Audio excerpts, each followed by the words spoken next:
Ladies and gentlemen, welcome to another exciting edition of Ringside Rants. I am just Mike. That is Bad Karma. That's Jordan, also known as Jad. How the hell are you doing tonight? I bought a damn vinyl I shouldn't have paid for, but otherwise, I'm having a great night. How the hell is everybody else doing?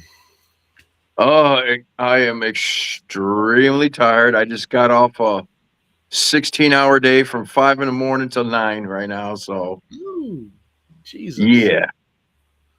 Dude, So you're Dang. I'm doing I'm a little exhausted. I lucky enough I brought my tablet with me. I was able to watch a little bit of Dynamite before jumping on, and I'm trying to finish the rest while we're talking to you guys. hello, hello, country. Yeah, I watched all of Dynamite. Good show, great show actually. You're on the main event because you're a little bit behind. Um, Y'all didn't even tell me my damn light was on. Jordan, your light wasn't on, bro. Thanks. All right, you gonna Yeah. ask me how I am this week or not? Are you I gonna talk already about? did ask how both of you were doing this I didn't today. get to say nothing. Josh said he was tired and all that, and you came on and you was all like dynamite. Okay, my I bad, bro. got I gotta give you a hard time. Wait, Josh, let's give him one. Let's give him one for ECW old school times. You fucked up. You fucked up. You fucked up. Wow. Damn it. And damn it. I left the squirrel downstairs. Oh, the squirrel was upstairs Monday. Now the squirrel is downstairs Wednesday. What a schedule we got going here, y'all. Yeah. Anyway, Sure. just You think quick. AEW sucked? I don't know, man. It was way too many.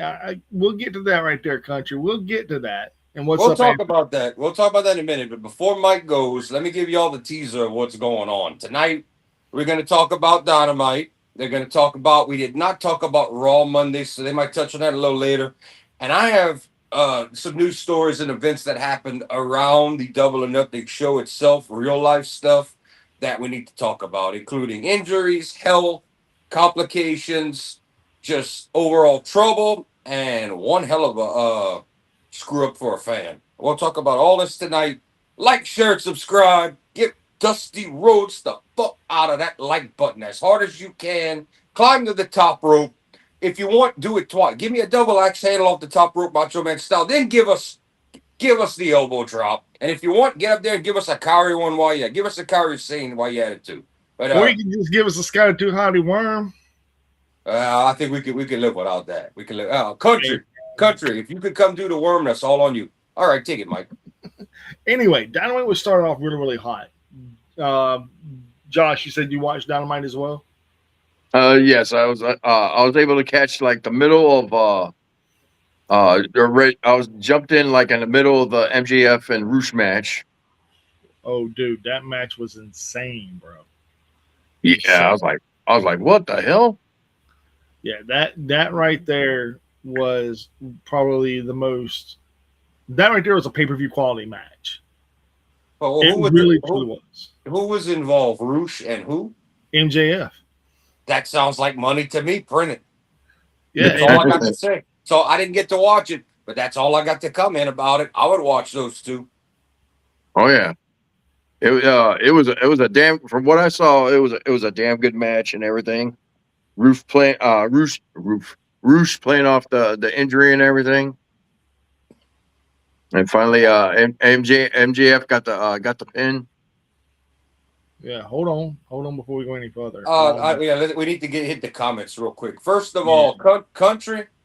You rather that or you rather seven F5s from Brock on Obafemi? What's worse? Now, but Mike, I'll let you take the next one. yeah. Wow, bro. Say his Sorry. comments. Say his comment. Anthony said that he's been dealing with stuff in his real life. He lost two friends the last few months overseas because of roadside bombs. I understand that. I get that 100,000%. Oh Yeah, And wow! that's terrible, man. That's um, terrible. and man, I got chill bumps, bro. And not in good way. Just I want to cut in for a second.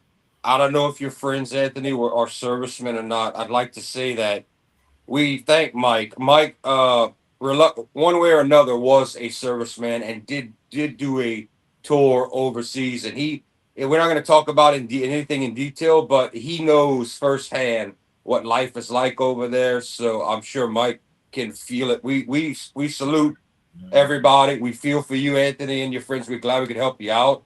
But if anybody's going to know psychologically about this, Mike will. Yeah, man. If you, hey, I would say give you my number. I don't have a phone at the moment, but if you find me on Facebook and you want to talk about this, bro, anytime, I am there for you 1000%. I cannot stress that enough. Um, yeah. My heart goes out to you, bro. Um, I'm glad our streams do you some good. I really am. And I will say, if you want to talk about it or just go through it, I'm going through a therapist now, man. Yeah, Mike was. I just want to jump in. Mike was there pre 9/11 and leading up to 9/11. I got that right, Mike. Yeah. And Mike still to this day, you know, there's things you have to deal with, things you go through. He knows. He knows, man. He was there. Dude. And I have personal friends that as soon as my age, we were in high school and coming out. They graduated that in '02 after 9/11, and there was no summer break. They all went right into the military. Was like, screw this. And you know, they unfortunately, none of my guys I know personally have been killed.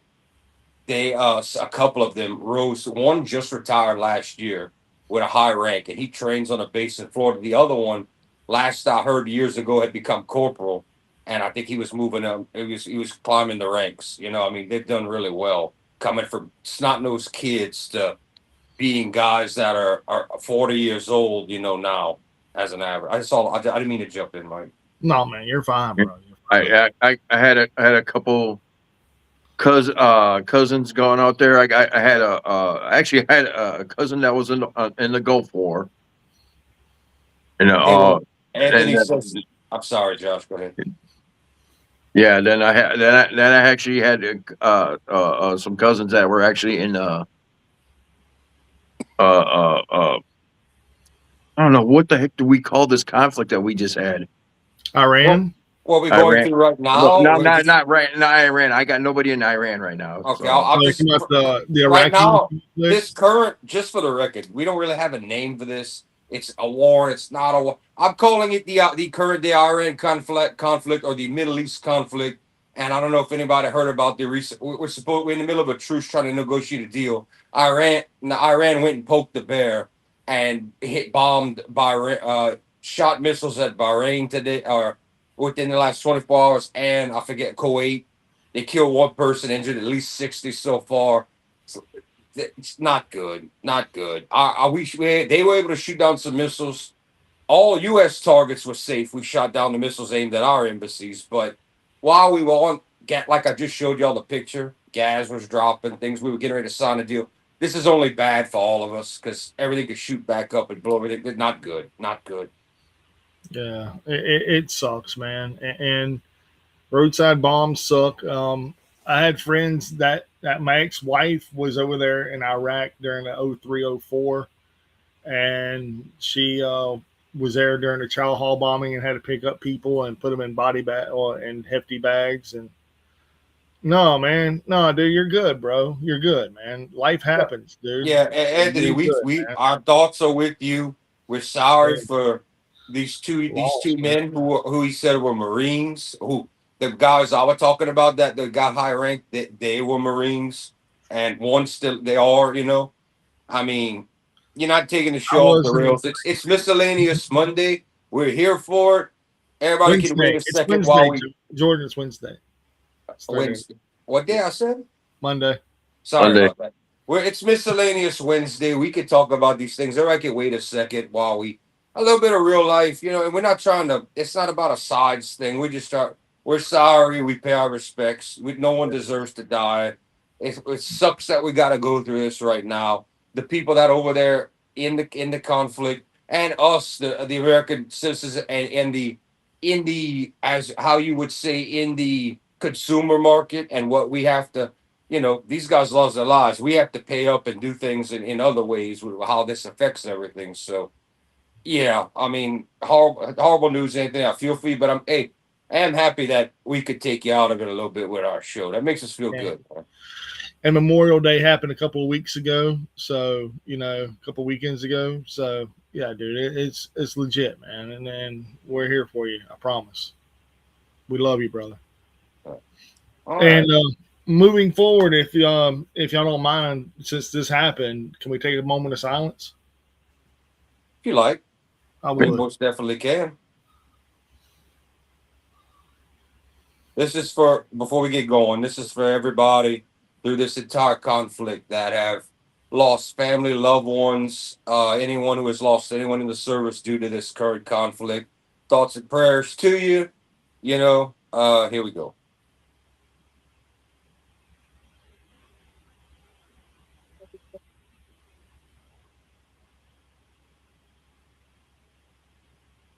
All right, man. 10. Yeah. Simplify. Yeah. All right. Okay, well, y'all want to get let's get back to everybody came for some wrestling. Let's talk about it a little bit. Dynamite. Yeah. All right. So Dynamite started off really hot and heavy with Roosh joining. Before Roosh even got in the ring, MJF was basically baiting him, and Roosh was focused as fuck, dude. Like he was like, "Yeah, you're not gonna take me off my game. There ain't no way, bro. Not gonna happen." And I don't know where Josh came in on the match, but Roosh got busted open the hard way.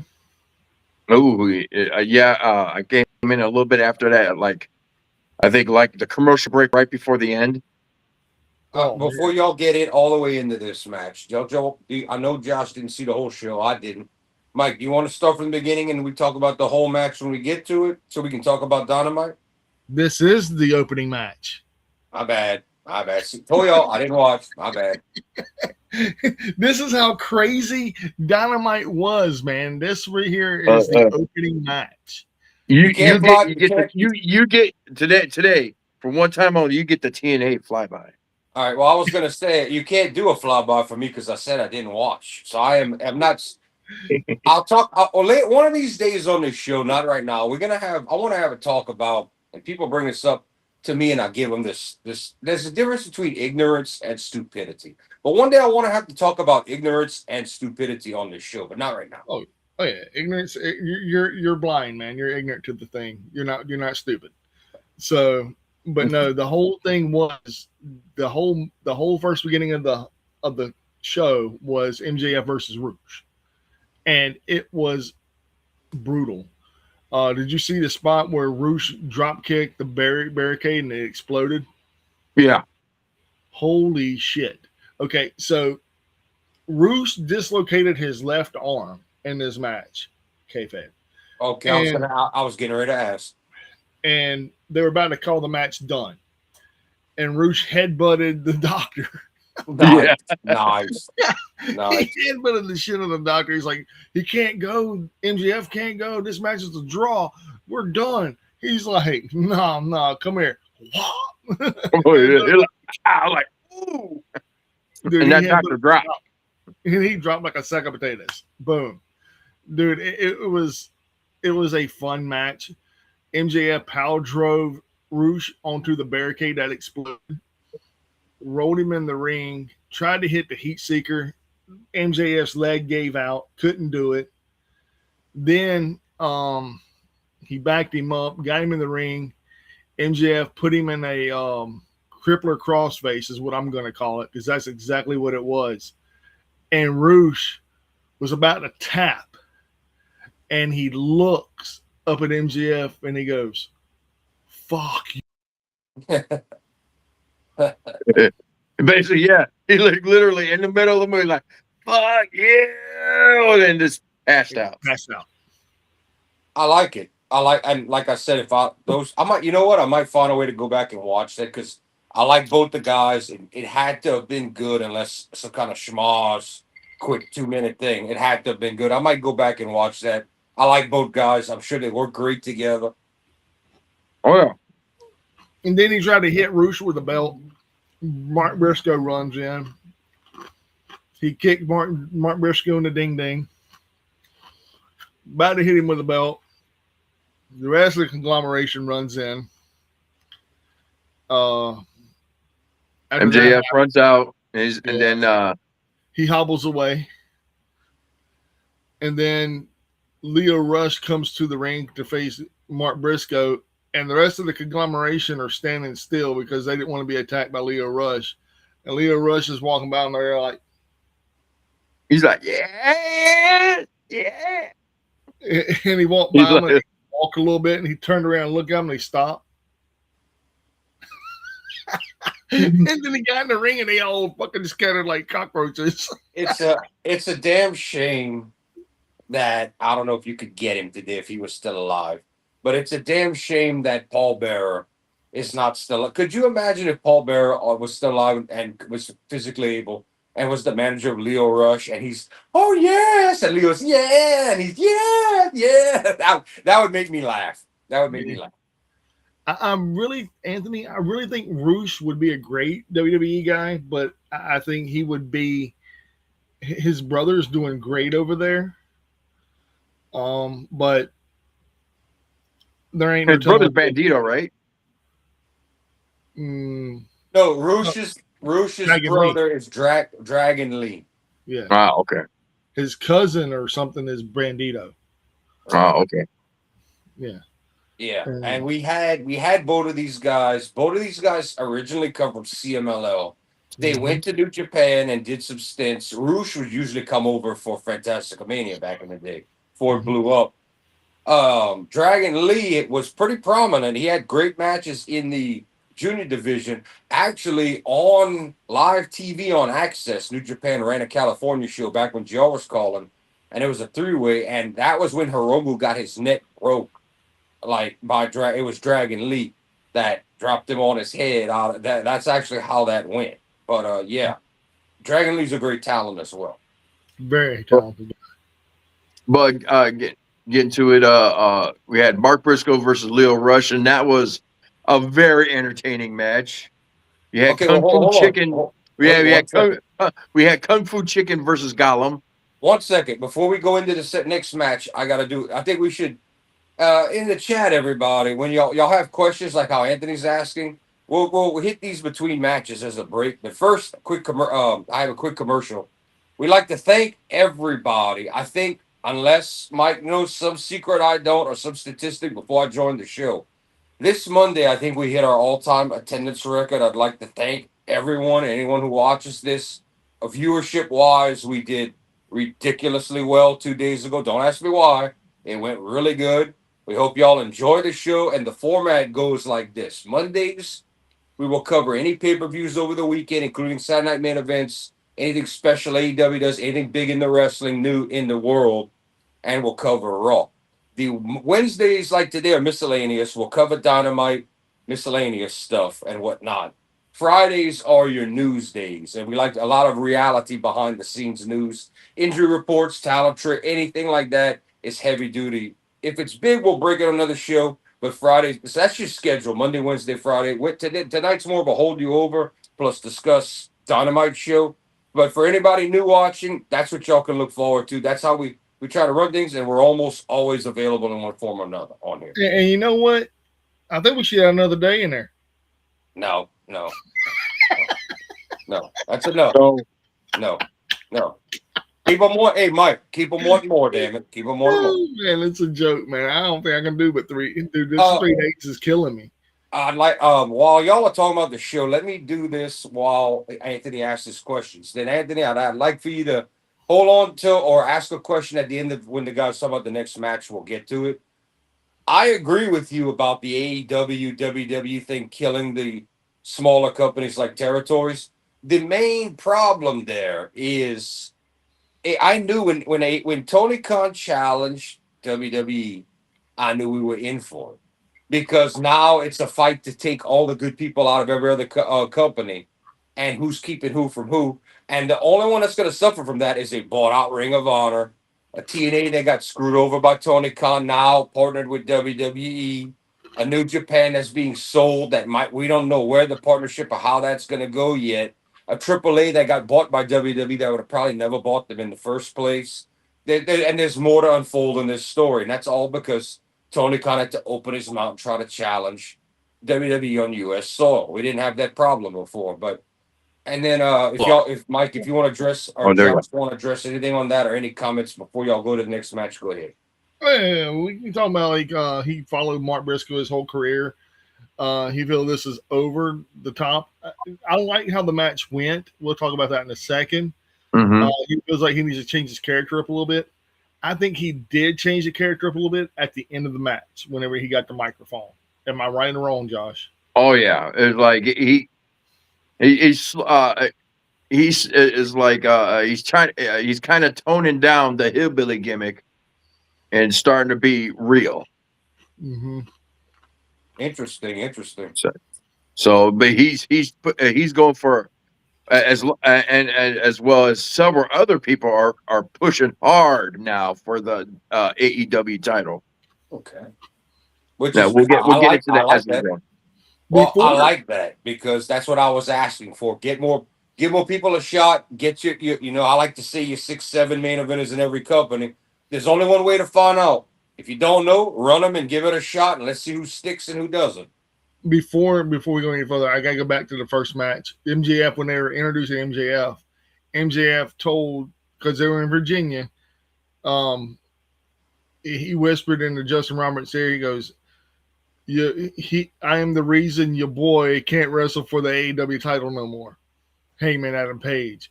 And then he goes, no. He whispered back in his ear. And he goes, and you put Virgin and Virginia.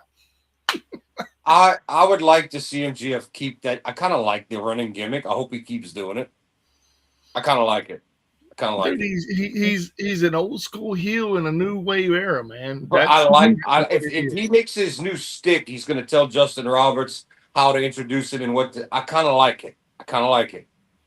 It's good, and I love the fact that they went with the main event at the beginning of the show. And I usually don't like that. I usually hate that, but the way this show flowed, it didn't hurt.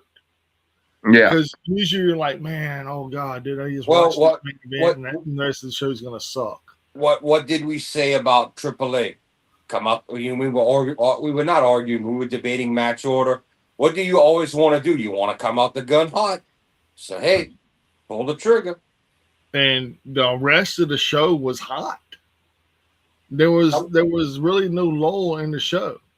Tell us about it. Go ahead, get into the next match. Like we're saying, Mark Briscoe was taking on Leo Rush, and Leo Rush before the match even started whispering in Mark Briscoe's ear. Mark Briscoe goes, "What?" And Leo Rush did it again. And, what's up, Tyler, brother? How are you? And they started wrestling, man, and it looked like for real. I thought Leo Rush was going to pull an upset there for twice. Yeah, and I was like, holy shit! They going to actually let Leo Rush get over, and chicken crushed him. Like it wasn't like he went for the Jay Driller, to pay homage to Jay Briscoe, and he didn't get him, but he got him with the upside down cross cut DVD. Flip upside down rubble bubble cake. What? It was. He had him in the he had him right here, but this arm was draped over like in the DVD. And he just rolled with him. It was a brutal hit. It was I call it a suicide DVD. It was a move I don't see that often. So, and when he pinned him 1, 2, 3, then he got the microphone, and then he called an awesome promo. Wow, did he ever? Yeah, and like Josh said, he dropped the hillbilly gimmick. Talking about he lost his tag team partner and his real life brother in real life. And then instead of going home and celebrating with candy and birthday cake and all the celebrations, he showed up on AEW Dynamite for his debut. And he said, and Max, I've never hated anybody like I hate you. Yeah. Dude, and he goes, you are a piece of shit, and I want to ruin you. He said, do you remember me beating your bloody ass in the middle of this ring? I want to do it again. And he goes, and you left. And he said, I could finally relax. And he said, then you show your damn ugly ass head again. And I just want to, now you got something I want. And he goes, I want that title, Max. What are you gonna do about it, you little chicken? What do you call him? You call him something like this. What are you gonna do about it? You Uh, moist little bitch. Is what you moist little bastard. moist little bitch. Moist little bitch. And so yeah, that I'm looking forward to if they actually let Chicken versus MJF. That's going to be a great match. Okay. And sounds like they're leading to that. I don't know what they're leading to, honestly, Jordan. I have no clue. Oh, that's a good thing. That's a good thing if we get a good result. If we get a good result, leaving that question, that mystery until we get a match announcement is a good thing if we get a good result. That I'm all for if you deliver. You deliver and we get good angle and wrestling, I'm fine. I'd rather be in the dark and not be able to be predictable like the I rather that a lot. Yeah. It was really well done. The match was really good. And as soon as the match ended, you hear Thekla out in the audience. Yeah. And she's like, I'm here, bitches. And she walks to the ring and then she goes, I'm not here. This blended right in. Blended. Okay. But pretty much. Okay. Yeah, the Thekla came out and just like basically I was like when I was in Stardom and I was like I destroyed all them cute little wee girls. They called me the idol killer. Yeah, so basically she basically challenging anybody from Stardom to come over, and then she said she's gonna destroy them. And then was it Sky Blue and Julia Hart bring out a tall ass ladder, and they're up by the screen, and they got the Forbidden Door logo and everything. And they got all the companies that are participating. She climbs up and goes right up to the Stardom logo and just spits on it. Oh, okay. I thought you were gonna tell me she spits on it, huh? Yeah. But she says she's not here to kill. No, not here to fight anybody from Stardom. I'm here to kill it. I'm here to kill it. Okay. Well, I like that. Sounds very good. They need build for Forbidden Door, and I was gonna say it has to be someone from Stardom has to come face her for the namesake of the company at Forbidden Door. So it sounds good to me. And then we had an Andrade match. Oh! I get to between matches. It's commercial time for yours truly. I want to thank Anthony. I want to thank you. I want to thank Tyler H. I want to thank the other Tyler. I want to thank Country. I want to thank Monica. All our regulars that have been watching. I'll see you again. Sports. Yeah. Yes, all of you regulars and anybody new that hasn't come in yet or watching, thank you as well. But all of you guys that have been with us a while and stuck with us, thank you because y'all helped us to break new ground Monday. Yeah, we didn't do no 6 or 12 or 18 or 20 views. We doubled our viewership of our larger shows, and I'm pretty much in celebratory mode. Happy about it. I hope the guys are happy about it. I feel pretty good about it. That we hope we keep the momentum up, and don't let y'all down. And we pretty much do what the guys are hoping AEW can do and keep rising up. Well, guess who's rising up? Ringside Ranch, baby. But without y'all commenting and interacting and keeping the show positive and being good in the algorithms of YouTube and all, y'all are the ones making the magic happen with us. So we thank each and every one of you. Thank you. But yeah, this wasn't really a match, Jordan. It was a squash. It lasted maybe a minute. Andrade El Idolo shows up. The guy's already in the ring. He goes over to this woman. She kisses him on the cheek, takes a selfie. He gets in the ring. Bell rings. He back elbows the dude. Does a weird ass fucking Judas effect to the guy. Then fucking just he does his finisher 1, 2, 3. Yeah. Who was Andrade against in this squash match? Joe Schmo. Jobber won. So y'all don't even just an actual jobber. Well, his name I'll Background give you his background criminal name. 1. That's what it is. DK Van Du. If you want to give him some shout out, DK Van Du is Okay, the well, guy. I honestly had no clue, and when y'all telling me y'all weren't sure, might have not known the name. I'm like, okay, they did a squash match here. So finish telling me what happened, or did we get any other further? Because obviously, this is not only this is all for Andrade and a build. Did we get anything, or did Andre just? Yes. Okay, that's what. Yes. So this served the purpose.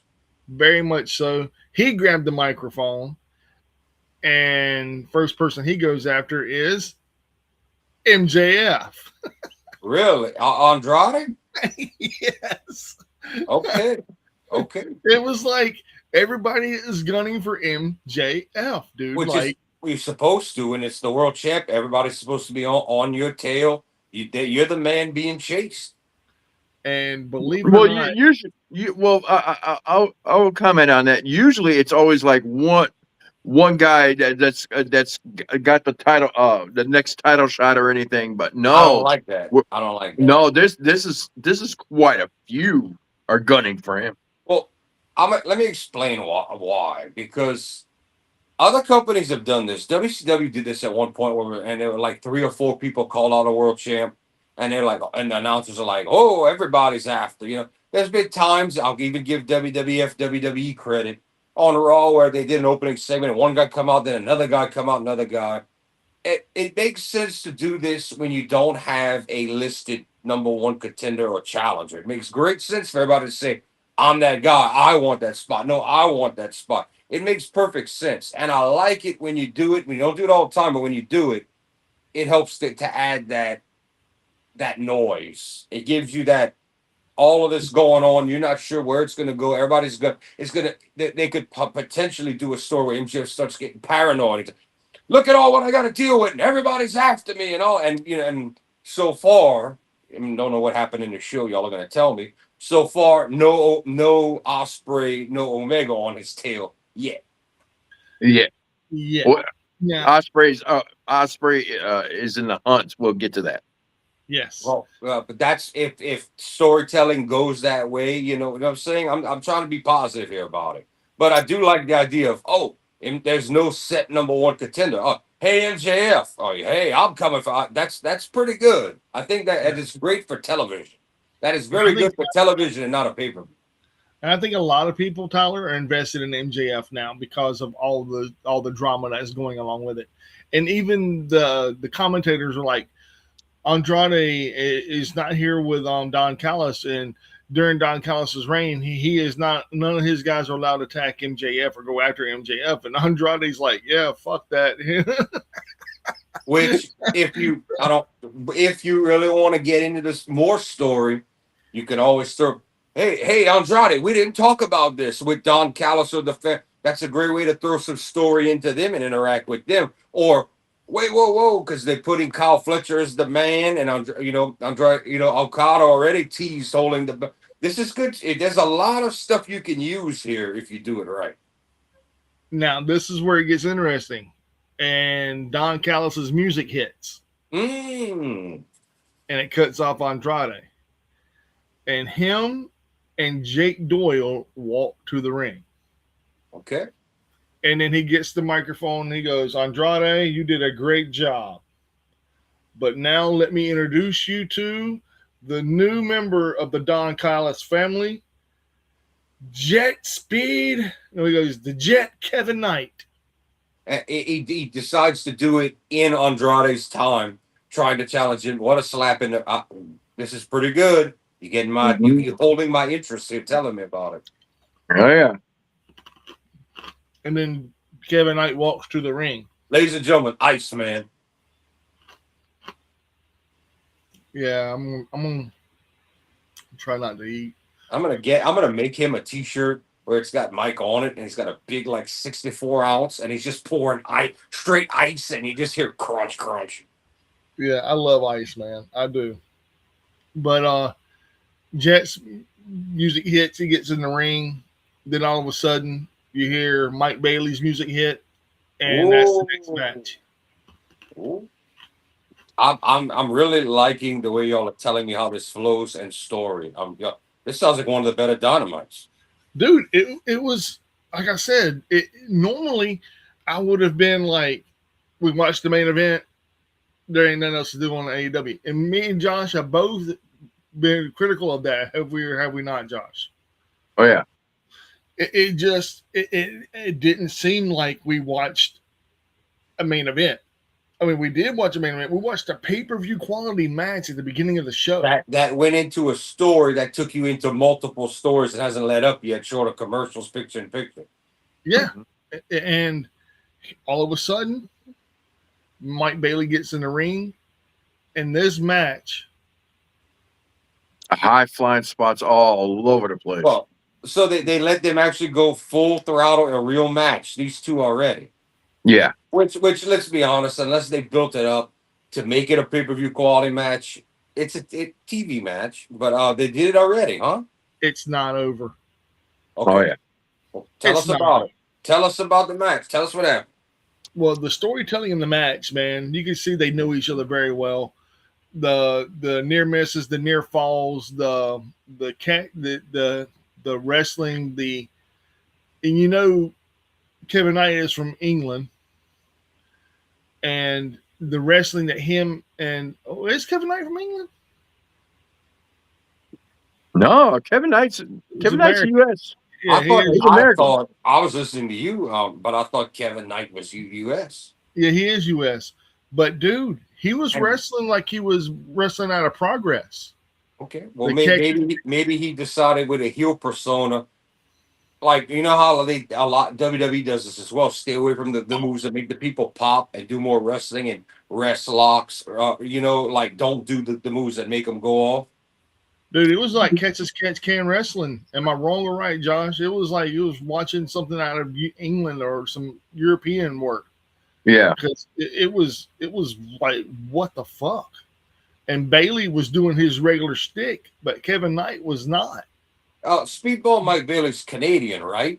Yes. Yeah. I thought so. Okay, I've seen him in other companies, but I thought he was Canadian. Yeah, he is Quebec, and he's in love with Veda Scott. So, but who isn't, right? Ooh, Judas Priest sin after auction. We both have it though. Oh, okay. No. Breaking news. Breaking news. Squirrel yourself. Fly it for yourself. I'll fly. Well, I'll fly the TNA banner for this one. Yeah, Jesus. That was more exciting. That was more exciting than the whole TNA show. Thank you, TNA hat. Yeah. Only reason why I bought it is because it had the old school logo. That's it. Yeah, I like the old school logo. But the match itself was really, really good. I don't remember any outside interference. Was there any outside interference, Josh? Not that I can remember. I don't think there was. Yeah, like I said, I was trying to watch this and work at the same time. So yeah, I don't think there was any outside interference. And I want to say, let me break it down. Break it down. This is how you avoid a copyright. You don't play the real music, you let me hum it. Well,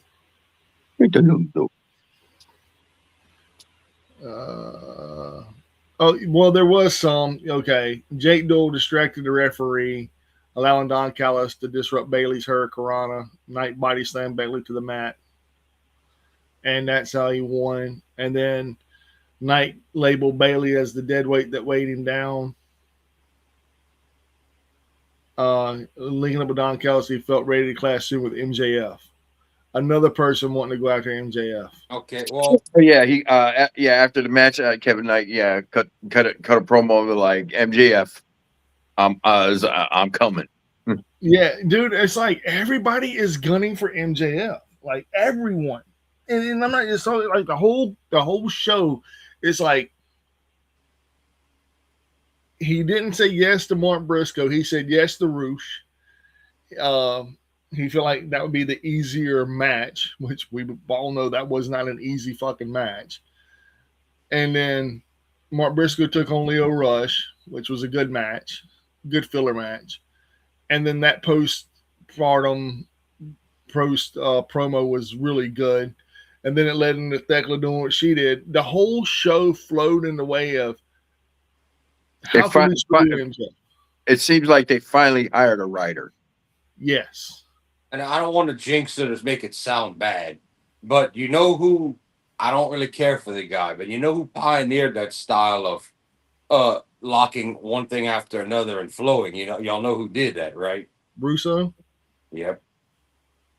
Crash TV. Now, done right, Crash TV can be fine. If you throw a bunch of crap at the wall that don't stick, it can suck. But Well, so far, this is sounding really good. Well, like I said, with Russo, the only reason why the Attitude Era was successful was because of Russo, but also at the same time, Russo had a shot caller, and that was Vince McMahon. You to got control. a filter to say what was good, what wasn't, and tweak Yeah. it. And we found that out when When he Russo went in went with the over WCW.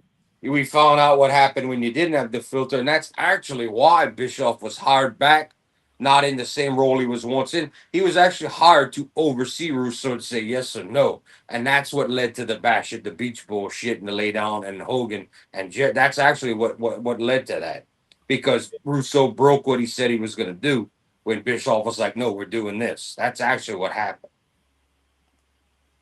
and that led to Hogan leaving WCW forever. So, Mike? all right. So, what happened after this match? It was the women. The women's match was next. Yes. Oh my God. Okay, so Alex Windsor shows up, and she's wrestling a wild card, and the wild card, there's a bunch of powers going off, and then you see like this weird shape coming in, out, boom. All of a sudden, what happened? CEO, CEO, CEO, CEO. Well, we knew she was, whether it be Forbidden Door or All In, we knew she was imminent to come back. We knew it. It was a good match. It was actually, yes, I would agree. She normally you had like sometimes you have a bad mess up with her, but no, this was actually a really but good match. To be fair to Mercedes, she probably missed it for a while, taking her break. She probably came back excited. She probably wanted to do good and be like, "Yeah, y'all remember who I am, bitches." And so she probably hadn't had the excitement level and the want to be back on her side to perform really good. And that's probably what you got. And the crowd was behind her. Oh, okay. Interesting. They were not against her. The crowd was chanting CEO. Okay. So well, that's different. Good. I thought it would have been split or unsure, but that's interesting. Yeah, and I think there's a reason for that, but I want to keep my mouth shut, and we'll talk about that on Friday. Okay. And Anthony, since we're at a break, right? Well, I don't want to. Are we at a break, Josh? Because we ought to know who won the match, right? Yeah, I would do it now. If y'all want to answer questions, bring up side things, I would do it before y'all get into the match. Yeah, Mercedes got the W. You got the W using I don't know what it's called right now, but it's called it was called the bank statement. So she got the win, but like I said, but like Mike says, this was not the usual typical Mercedes match. It was actually she's finally working. So Mercedes fought like when she had her run in Japan, and every match was good. Yes. Okay. Yes. Which about time, but that's good. Don't phone it in. You want to be main event at All In and all of this, and you planning on showing up at Forbidden Door to represent AEW, you got to be good. So I'm gonna be honest. I think tickets are gonna sell for Forbidden Door. I really have. They're not right now, but I know. We'll get in. We'll talk more about sales and figures and numbers Friday. And well, go ahead. I was going to say back to you. Okay. Well, Anthony, I don't see Javon Evans and Kevin Knight. I see someone different. I don't see Eddie Kingston. or Kofi Kingston. You know who I see? Leon Slater from TNA. I could kind of see that a little bit. And if what the rumors are having the abundance of where he's going to go or where he may land, if he lands in AEW, holy shit. Because then you have what I would consider the TNT title will be an X division title, because there will be no limits in that division. We'll find out next year if it's still called the TNT or it's anything to do with Turner title. Yeah, that's gonna be interesting. If that happens, that's gonna be interesting. Your whole history, the name of that's gonna be wild. Yeah, because in my personal opinion, you have that title, and everybody that's held that title has been rooted to have, I would consider, no limits. Kyle Fletcher, Darby Allin, Cody Rhodes, Sammy Guevara, Sammy G, Brody Lee. The list goes on and on and on. And I just named a few people. And Kevin Knight being the next guy to hold this title, he ain't holding the title for ransom. He's holding the title as a legit champion, even though he is now a new member of the Don Callis family. Jungle Jack, Jim Swinging Dick held it, right? Yeah. Yeah. And did MJF ever hold it? No. No. No, he actually never held. Okay. Did Hangman ever held that title, or only the World and Tag? World Tag. So MJF has held Tag Gold and Ring of Honor and AEW, and he's held the international title, which we turned into the U.S. title. So the only thing stopping MJF from being their first Grand Slammer is holding that belt. Yeah. Yeah. He's never held a tag singles titles. He's never held the Continental. Title. Well, he hadn't held the Continental, and he hasn't held the new national title either. Well, I mean, no one's ever going to win them all, but I mean, like you know, the big three. You know what I mean? Like the hat trick in hockey, like you win the Triple Crown, kind of. You know what I mean? Like holding the world title, the mid card title, and either a tag or whatever the hell it is. You know what I mean? So MJF's technically only really won. To count it fair, he's held the world. And he hasn't held tag. So I mean, short of that. Singles wise, that's the only thing he's really hasn't achieved, and it's not even the highlight of his career or the biggest thing he can win. Diego Hill reminds me of, and I hate to say it, he doesn't have it yet. Give him 6 months to a year. I would love to see him in AEW, but he needs to focus more on his promo skills. His in-ring ability is great, but he needs to focus on character work. In-ring work is great. Let him focus on character work. Just like Busting the Brain. I love Jordan Oliver. I love Alec Price. They're great in the ring. But they need to focus on character work if they want to be something big in AEW. I'm disappointed that they were not allowed to go to the Super Juniors in New Japan. Oh, man, me too, man. They got Wayne over there, though. Nick Wayne. So. Not going to win it. Nowhere close. No. But he got skewered. Yeah, he did by Jun Kasai. That was awesome. It's we'll talk about that a little later, but that tournament, and I've never seen that shit so hard. It's so ECW rules this year. It's wild. Slater may go to WWE, but I really think he said he don't know where he's going to end up. I like to see him in AEW. I really would. I don't know if Brody King held the TNT title. I know he's held tag titles and the trios title. But I don't know if he's held the TNT title. Yeah. May have. All right. So after this, what was it? The women's match. And I think they go into a promo with the women's tag match and with the Sad Wings of Destiny. What does Megan Baines call?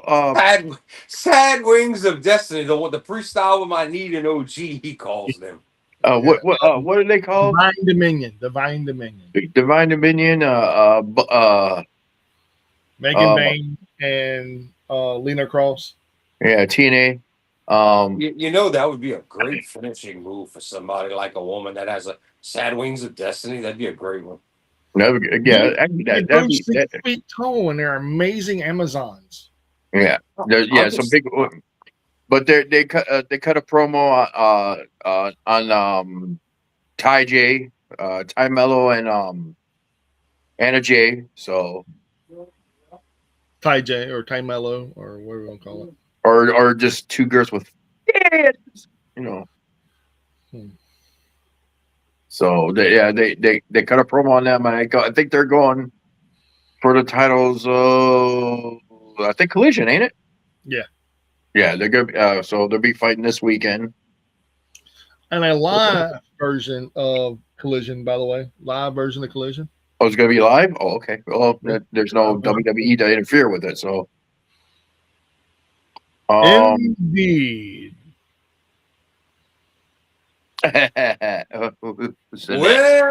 well. He's in JCW, but we'll continue on talking about that in a second. Wow, there's 8 people here. So yeah, continuing on what we're talking about. Let's continue, shall we? We have. I'm just shouting somebody out. I see the eye of the tiger, in the comments. LSU all the way, bro. That's my team. It's where I'm from. That ain't what he said. He's talking about Tiger Style Lee Moriarty. Read, look in the comments and look at the icon. Name. Oh, Deb. No, not Devin. Look at the underneath Devin. The guy, whoever's named Guardian, has the eye, has the LSU Tiger eye. Oh, indeed. Yeah. Get with the program, Mike. Get with the program, damn it. Whatever. Who cares? It should be all about Notre Dame. No, we don't care about no Notre Dame and Penn State. You can put that with toilet brush. What it is, Josh? Toilet brush. They can go on their playlist of the greatest hits, straight down the crap. Whatever. But then we had another backstage segment against the Young Bucks and the War Dogs. Mm-hmm. I said, yeah, basically telling he was the worst Bullet Club leader ever. Well, not wrong. I mean, considering the 5, 1, 2, 3, 4, 5, 1, 2. He's welcome anytime he wants to. We had 5 leaders. We had 5 leaders to the Bullet Club. Where the hell would anybody rank Finley? The last, the bottom. It's not that he was bad. He had no chance. He didn't have enough chance to do anything with anything. He didn't have the names in the top. I mean, he never even sniffed the world title. Pretty much. Yeah. Every other Bullet Club leader, short of Balor, the original, Guardian is saying he heard J-Rod would be here. So he's a buddy. I don't know if he's not the guy we don't have in the chat now that just joined recently on the group chat, but he came thinking that J-Rod was here. I just sent a link to the group chat. See if anybody wants to join from there. I forgot, Dev. I'm sorry. Just for the record, we have some guest people on the show sometimes. Sometimes some of us can't make it. Sometimes we have guest people. Phil's a regular, but with his schedule, he can't be on every night. But we'll have Big Dev, who comes under a different name every week. We'll have J-Rod on sometimes when he can make it. We've even had our Mongolian official correspondent, Urga, even comes in there. So, yeah. And we've even had Anthony appear once and be the voiceless, faceless man sometimes. Yeah. I was almost a no-show today, man, but I was like, I can jump on here. Well, I'm glad you joined us, Josh. Yeah, it's like I had a grueling long day of work. I did a 16 hours. So let me show you some titties. No, I don't want to see your titties. Oh well. Jordan's smiling, laughing. I was gonna say this is the greatest cop out ever to look good in front of his woman who's watching, but he did that perfectly by saying, "No, Mike, don't lift up your shirt," and I'm good with that too. Yeah, there's some things we should not see. Hey, man, I'm a gorgeous man. To the monkey that does this. To the monkey that does this. Oh man, you are haters. It's Oh, all right. Hey, Mike, you can listen to Toilet Brush all you want, bro. You can buy all the albums. You can listen to them all you want. Yeah. I don't even know if that's a real band. You know what? I'm going to Google that. It's not. Josh made it up. Who bro. cares? It works. Yeah, you know what? I'm going to ask Google. Josh What has better. Josh has better creative than Russo. toilet brush? I could come up. Yeah, I could come up with some big good band names. Oh, so yeah, it's not a band. Congratulations. No one wants to be called Toilet Brush, bro. I don't know, man. There's been some bands I was like, why the fuck would you name your band that? Hey, I still want to see. You know how they make those lights on Coleco? I still want to see somebody request. I can't. They won't even let me spell it on Twitch. But I want to see an anal cunt light with the asshole and the AC. I want to see it. Mhm. You know damn well Chad won't make it. Oh, if he don't have to say it, he'll order it. If I say $60, he'll order it. Yeah. All right. What is Oh, we got a comment here. What we got? I watched the show with him on it, and his points are on spot. Dude got a good opinion of the business Oh, yeah, to he me, does. Yeah, he does. but I'm a fan of you guys. I was a fan of you guys, a fan of your Jordan, super. Super. You got a groupie.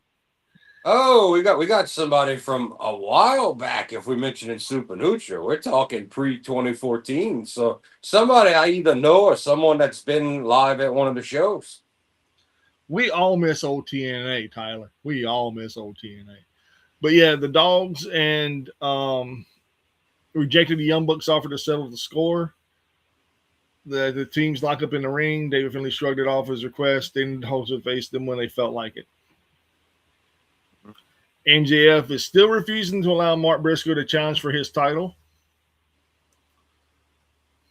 And the main event of the evening was about to happen.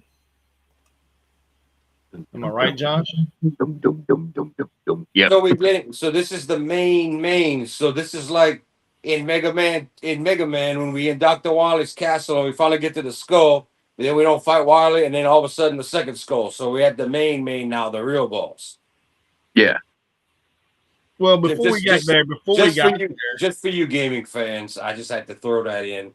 And just a quick little teaser. Capcom's talking about making the Blue Bomber a AAA franchise and making it like as good as Resident Evil and their top IPs, kind of like when we were kids again. So not only are we already getting a new Mega Man coming pretty soon for the new consoles, but let's hope that they do the Blue Bomber justice. We're gonna get him in lush 3D again in a 3D style game. But yeah, I love me some Mega Man. But before we go to the main event, Don Callis touted his family's influence, talking about Okada being the best bell-to-bell wrestler known to mankind. Tommaso Ciampa baldly declared his intentions for Jericho. And then the main event of the evening is Will Ospreay versus Dunkzilla Mark Davis. so we getting this return after he was all injured by Mark Davis and dropped on it. We getting this here as the main event tonight on Big Wednesday. Yes, and it's for the semifinal match at the Owen Hart title. In the Owen Hart. Okay, we got dual purpose going here. Dual purpose. It's like I want to say Tide, but whatever washing powder 2-in-1.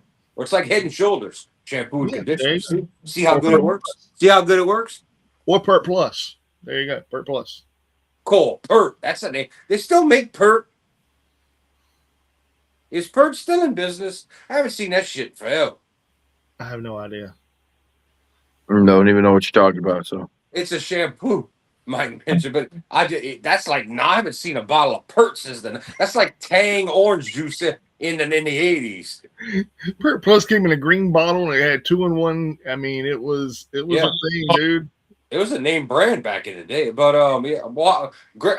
orange juice is not my favorite thing in the world. But why has no one bought the Tang name and brought back Tang? The kids would go nuts. They'd be on a sugar rush. They'd go wild. They'd be throwing rocks all over the place. Why do we not have Tang still?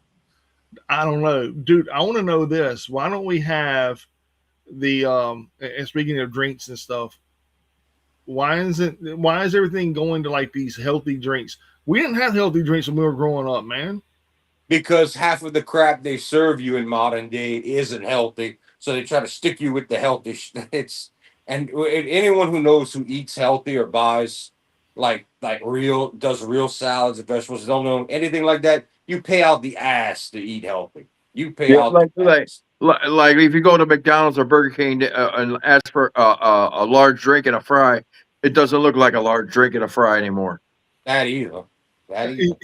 Anthony said he's got a great name for a band. Josh's butt plug. Laugh out loud. What?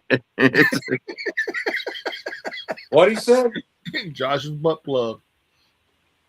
That's what he That's said. a, Hey, that's for Anthony, man. Don't bro, shoot the messenger, bro. Anthony. That's a stinky job, bro. Hey, Hell no.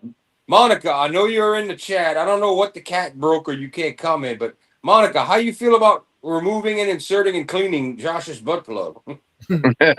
No, definitely not her either. Oh, you're just gonna leave it in and never shit. Okay, that there we go. There Words we of go. wisdom from Josh. Leave it in the Constipation.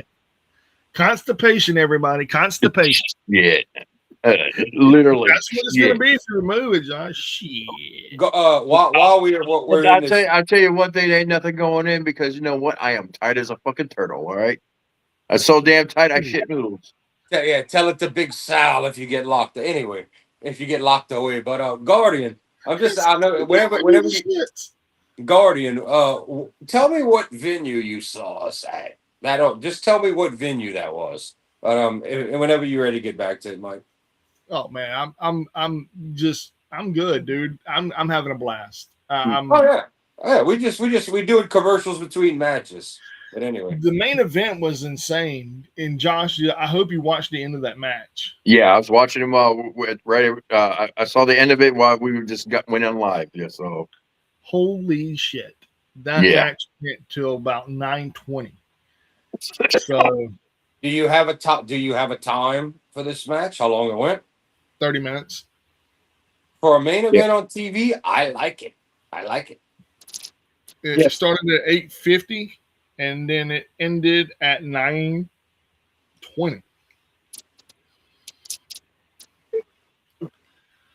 Okay. Yeah.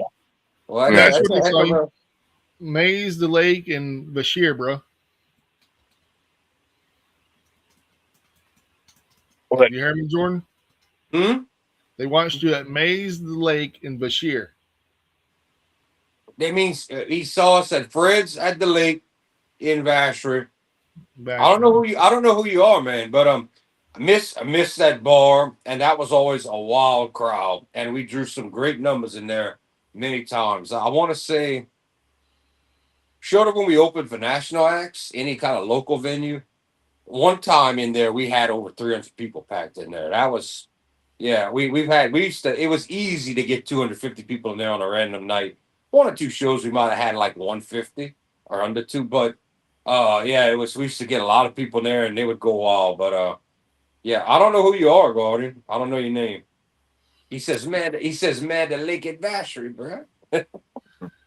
So he's probably from here. Like Josh is from J Rod is from here as well. Yeah. But no, So- man. I'll let you take it over, Josh. Yeah, so this match was just off the chain, just them just duking it out back and forth, literally beating the crap out of each other, and it got to the point where the Don Callis family and the Death Riders came out and just brawled all over the arena during this match. Somehow the ref got knocked out. I didn't see that part. Somehow I missed that part because I think I was talking to you guys when that was going on. The original ref got knocked out.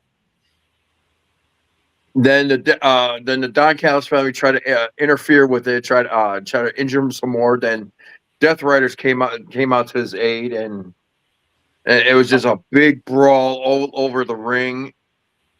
It was actually done really well, and it's like, oh, my cat's about to fight over here. Sorry, I got the squirrel. So yeah, then I think what did Osprey hit him with? He hit him with a Styles Clash. Then he hit him with and then he got out with the two after the original referee came back. I'm gonna take over, Josh. Yeah. So whenever all the interference started happening, the first two guys that joined in the ring was Trent Beretta and Rocky Romero. They joined, start beating up on Will Ospreay. They're fixing to do a move. Then Daniel Garcia jumps in, code red on to Trent Beretta, and then him and Wheeler Yuta took out those two guys. And then Lance Archer joins in, took out them two guys with a flying crossbody. Then Claudio come in, took out Lance Archer. Then you had Jake Doyle come in, take out Claudio. And then Marina Shafir jumped on his back, tried to choke him out. He slung her to the ground like a sack of potatoes. and then it's all of a sudden you see John Moxley slide in the ring and he's sitting there shaking his head like an old school Steve Austin would do, waiting on him to turn around. And as soon as he turns around, he kicks him, puts him in the what is that fucking move called? The paradigm shift. Yeah. Or the Death Rider, and then boom, that happened. And then Pac joins, no, not Pac, Kyle Fletcher joins in, gets in the ring with Will Ospreay and starts beating up Will Ospreay and pulls out an ice pick. And the screwdriver, and he's fixing to go after Will Ospreay, and all of a sudden Takeshita shows up out of nowhere. Mm-hmm. Takes out Kyle Fletcher, and they start battling all over the ring. And then Pac goes up to the top, and then he does a somersault drive on everybody. And dude, it was nonstop action. And then you see Will Ospreay go and hit the Styles Clash, like I said, and they got in 1-2 count. And then he tried a hidden blade, and he missed. And all of a sudden, Mark Davis grabs him and power drives him really quick for a 2 count. And then Will Ospreay hit him with a hidden blade. There's no referee count. All of a sudden, you see Rick Knox running down the ring, get in the ring, 1-2, kick out. Then all of a sudden, another power driver. And then Will Ospreay beats him with a hidden blade. It was insane. Yes. Fucking insane. Yeah, this it's like you didn't know where to look. What was going on in that match? Well, it's kind of good because you need to do that because nobody in hell thought Mark Davis was going to win without interference against Will Ospreay. In a one-on-one straight-up match, Mark Davis was not going to beat Will Ospreay without interference, help, or cheating. So you needed that. You needed all that in there to help the match, to keep you questioning. You needed that. So it makes sense to me. So in this instance, I would not gripe about the run-ins and miscellaneous. I wouldn't. You know what it reminded me of, Jordan? Old school House of Torture. Makes sense. All these guys can wrestle. Well, you know how me and you both feel about Tokyo Pimp. Yeah, and Big Fale. But yeah, it was a great match, and that's how it ended. And NWO's coming attacking now. See you guys, see you guys Saturday for a collision. Well, they would just ended it right there, but no, they actually finished it, then edited. Yeah, and ended the show. We'll get back into the comments, guys. After we might keep this format. We go when we're talking about a wrestling show. We go through matches, and in between matches, we do like instead of a commercial, we get to your comments. I think we might keep that. That seems we tend to be flowing better like this. Yeah, I like it. J-Rod is a hell of a musician himself. I haven't heard him. I haven't heard Jordan play, so I don't think either one of them can play personally. That's just me saying. Unfortunately, I got a comment on that. Is like I saw a couple videos of a young beardless Jordan that playing guitar. So, so you got an actual. Okay. I see how you love me, Jordan. You don't love me that much. I got it. Hey, I'm gonna tell you the same thing the women say. You didn't ask. Oh, okay, okay. Oh, there he is. Either that's J Rod. Oh, this is J Rod. Okay, I was gonna say that's either J Rod in the comments playing, but when I saw that, I heard that dude J Rod's a hell of a musician. I was like, that probably ain't him because he don't brag about himself much. But now that he's here, I can't brag on him. I was getting ready to brag on him right now. Man, come on, bro. What you about to say about me, cuz? I was gonna say that hell of a voice, hell of a voice. Thank you, brother. Thank you, He man. can play guitar too, but he's got a voice that should be making $1 million. I'm not lying. I don't know who the hell Guardian is either, but that motherfucker sure like me, don't he?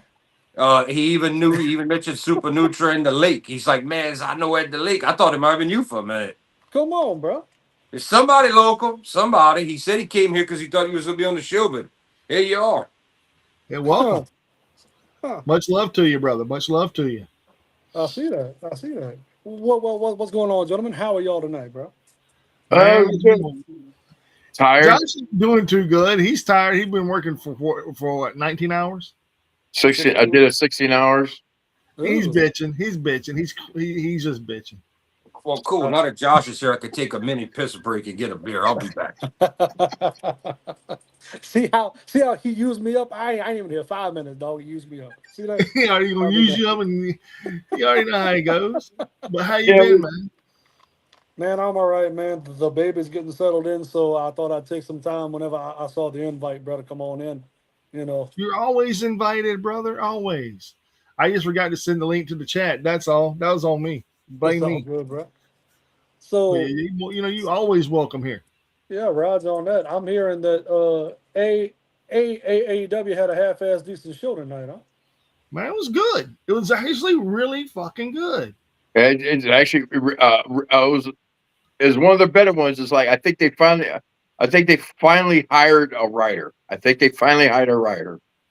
Well, that should be because they poached two off of MLW here like 2 weeks ago. Yeah, So that makes a lot of sense why shit's kind of changing up a little bit. But yeah. it was good. Uh, I was very happy for it. Well, I probably after the AAA event, I'm pretty sure there's like, oh my god, it was if AAA just outdid us. It's like, yeah, we need to step up our game. put it to you this way, AAA, and I have been watching now, AAA a little bit, and I am thoroughly impressed with what Yes, that's become. You know, yes.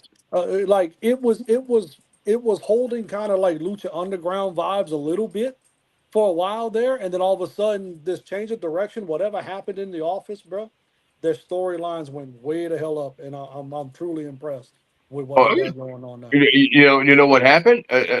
Mark Calloway, Mr. Taker, I know it. Mr. So, Taker, is one of the producers in the back.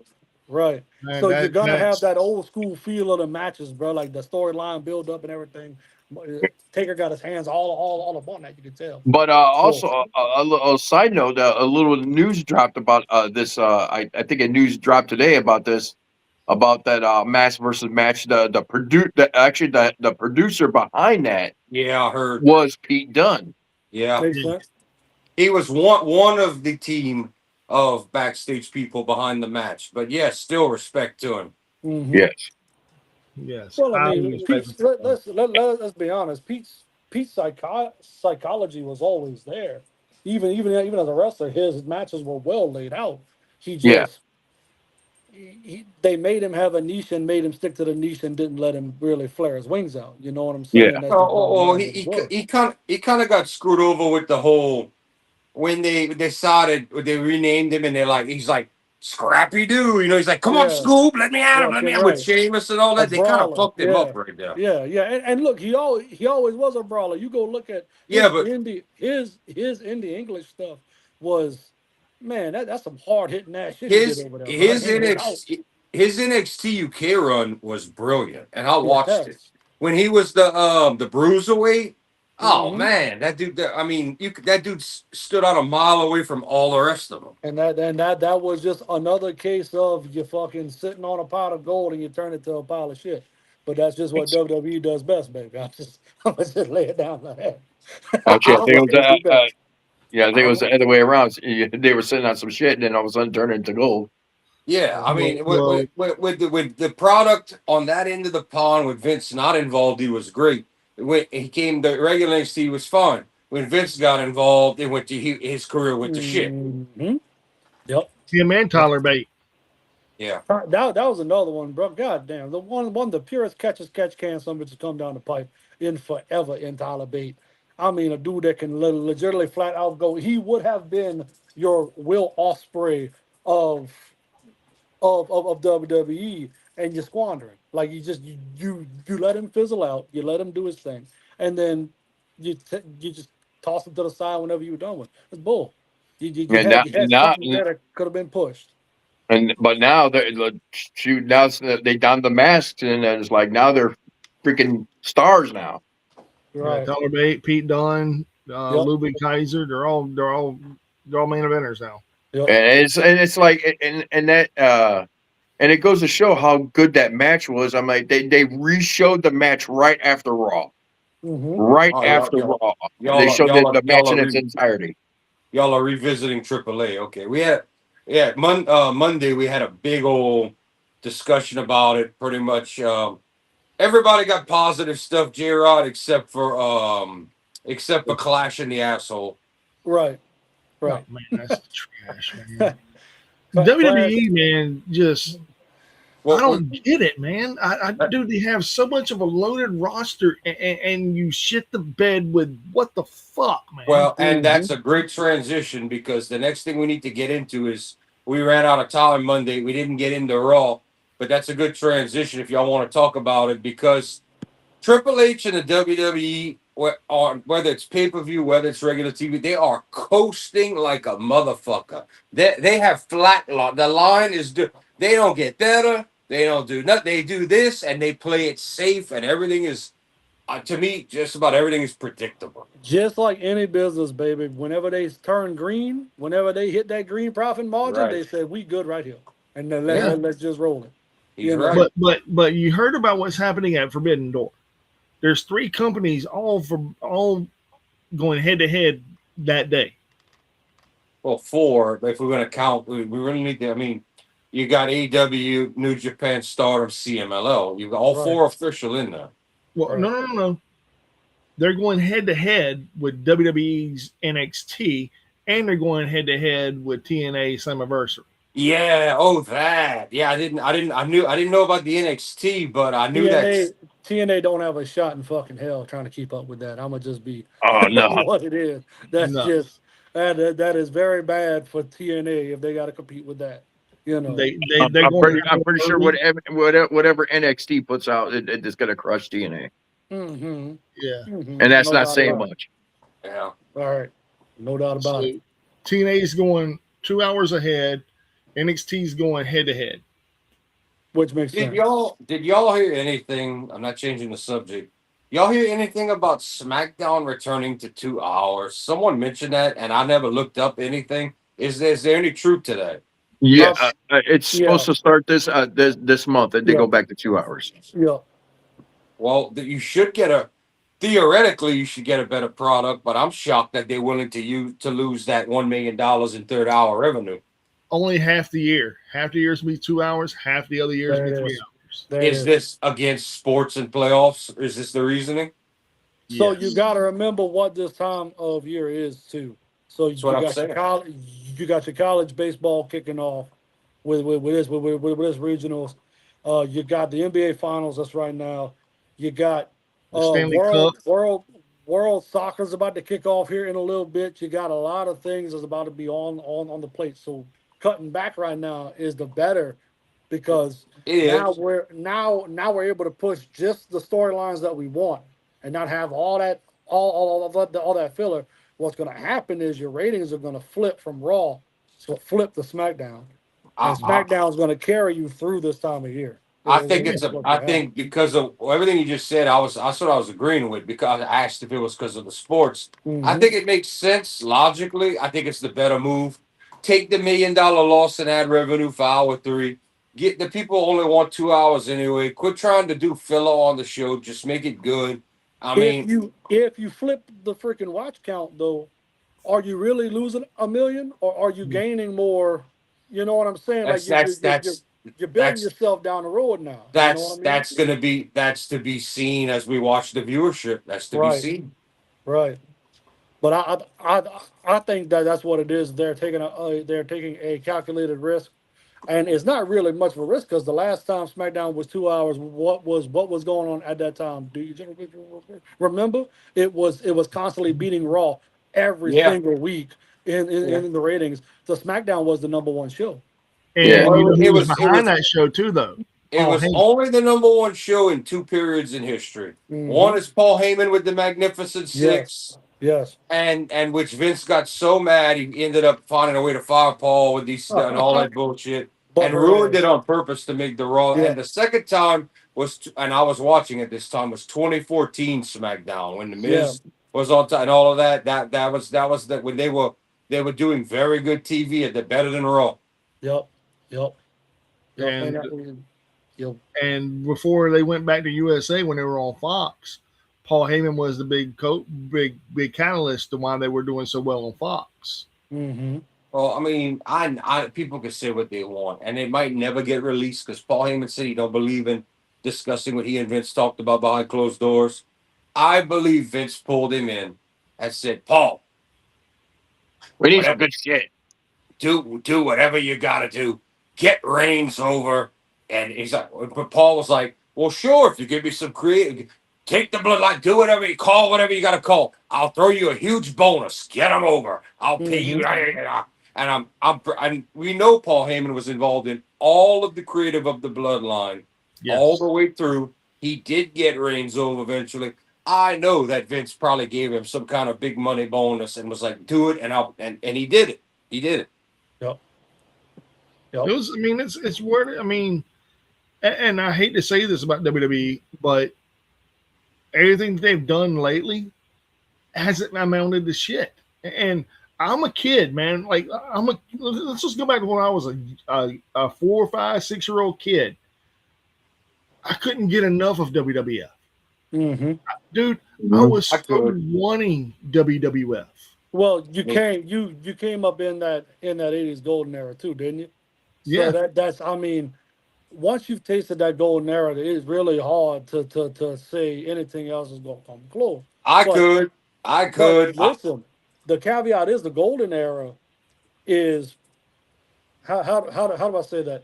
It was so much flash for that era for that time span that you got tricked into believing this was it, right? It's not until you go back and you look at what was else around, like what fucking WCW was doing, like what even the shit in Japan that was coming out was doing. That that to me would rival what the golden era had, but nothing could come to the ratings of the golden era because of all the flash. They put all of the money forward. They put all the money on the horses. The horses ran. Bottom line, attitude era. They didn't put none of the money on the horses. Just the horses were that goddamn strong. You couldn't keep them back, right? You let they these had to let characters them go. develop and do their thing. You know, it I find I I find if I'm gonna watch like 85, 86 WWF compared to that same year WCW, the wrestling's so much better in the South Well, than it is up NWA, there. It's fucking NW, night and day. You know. NWA, and AWA because we didn't have a Oh, real. true, You had true. the World Championship Wrestling TV program, but we didn't have WCW. It turned until '88. Till 88, that's true. So like, but like still, the competition was putting out better wrestling product. Oh, it was. Oh, yeah. I watch it late at night. Sometimes Mike watches it. I'm there Mhm. watching 84, 85, 86 NWA with AWA. I mean, just the wrestlers, the promos, young Cornette running around, young the Four Horsemen, Mhm. Magnum TA before we knew he was going to be done with the accident, Dusty Right. Rhodes, Baby Doll was laughing. I was watching this morning. Dusty was cutting a promo talking about a woman standing on her head. He says she's standing on her head. You can't tell the difference. He was, you knew what he meant. Baby Yeah. doll had to baby doll had to cover her face laughing, Uh-huh. being like, "Your face is pretty as your vagina, woman." Right, right. But I Mhm. mean, so but like you take like a cat like Nick like freaking Nick Bockwinkel back in the day. To me, he was the quintessential heel. Like this is the prototype heel for every heel that should have came down the pipe after that. But Hmm. WWE never even really gave him a chance, right? I mean, they didn't WWF at the time didn't give him a chance to do nothing because he was such a big independent guy that you couldn't bring him in and You make him conform. you You know want what I you mean? want do you want the best example of, and first of all, that's on Vince. Second, if you Yes. want the best example I can give to you of that was when Vince tried before Mania. Let me get my number right. I think it was Mania 7, no, 8, I think. 7 was Sergeant Slaughter and Hogan, right? Yes, it Yep. All was. right, 8 before the Roman Coliseum was 9. 8 when they decided when they did the dark matches and Flair came into the company and Yep. they did the dark matches with Flair and Hogan and Vince said this isn't gonna get over. And they decided that instead of the main event being Hogan and Flair for the first time ever on national TV for the title, they put Flair with Savage and then they put Hogan with Sid. Yep. And I mean, how do you blow a Ric Flair Hulk Hogan, and which WCW did the Hogan's first big program was Bash at the Beach '94 when he came in, and it broke all records for the company. Mm-hmm. Yep. You know, I That's how mean you do it. that was Vince just being he did not, and a few people said this. Cornette said it too. Vince did not get Flair. He didn't No. get it. No. He didn't understand that. Yeah, that it's more than just the talking that he can go in the ring. Let him go. He didn't get it. And he just followed the same blueprint as all these other big flashy heels that come down the pipe. Buddy Rogers is a hell of an example. Gorgeous George. Cats that were in your fucking company that laid the foundation of what Ric Flair ended up becoming. Yeah, And yeah. you still couldn't see what what kind of draw that was. He was the number one guy in the South. Bottom line, you put him against your number one guy equals ratings. There is no other Well, way well, around that. Flair You know. bounced to every end. When Flair was world champ and the NWA was still actually a real thing where they had was a wrestling governing body. Hmm. Flair would, and you had to do this with everybody so they didn't get tired and you didn't have the same wrestlers on your roster. Flair bounced to every indie that was under the NWA as world champion when he was NWA world champ and Damn went top did guy matches. Russell Flair. Hmm. Yeah, he went Yep. over there, and you had him in your company. You had a big attraction. You bounced him around all over the United States. He You is know. he Flair is the first true world heavyweight champion. Like Yes. legitimately world. He went Yeah, and did this shit all around.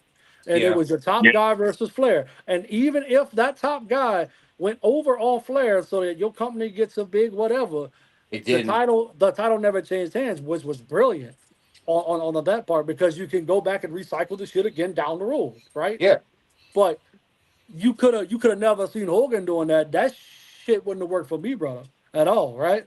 The fucking Hogan man wouldn't have done that. No, I think if Hogan would have never went to WWF and got as big as he did, trademarked all that, I think if he'd have been went the Ric Flair route, he'd have played ball. He'd have been like, here's what the one thing Hogan would have always did was where's that money? I'm there. Just like well, he didn't that want to turn this is he true. didn't want to turn heel and drop the he told Eric Bischoff, brother, you can't tell me to drop my gimmick until you've walked a day in my red and yellow boots. But the Hmm. second he saw Hall and Nash on TV, he went, this is money. This is money. And then he called Eric, he's like, yeah, so who's the third guy? And Eric's laughing. He's like, I don't know, Hulk. I'm thinking of Sting. Yep. He's Yep. because he'd been one in the, and then Hogan's like, "Yeah, I'm not letting that money train leave me. I'm doing Right. this," and he did it. But as far as ego goes, we can all agree that even Hogan back in the golden day when he was supposed to be say prayers, taking vitamins, that boy's ego was through the fucking ceiling. So there Yeah, it Oh, ain't, was. It was. there ain't oh like yeah. where Flair would do business with anybody. 100% anybody Well, Flair would do I'm not business gonna with. lie to you. Flair still has ego to this day, but Flair also was the agreement. Flair knew he was the top dog, and 100%. the NWA is the governing body. They had to make that decision. We all agree, and all our companies agree. We're putting this belt on Flair. Yes. Right. All right. He's going to go in your company and beat your top guy. Okay. And it'll bring money. Everybody agreed. This is before the NWA went down the second time in history. This is through the Right. 80s. But it worked. And they did just like, I mean, a great example of that was when, well, I mean, personal safety, of course.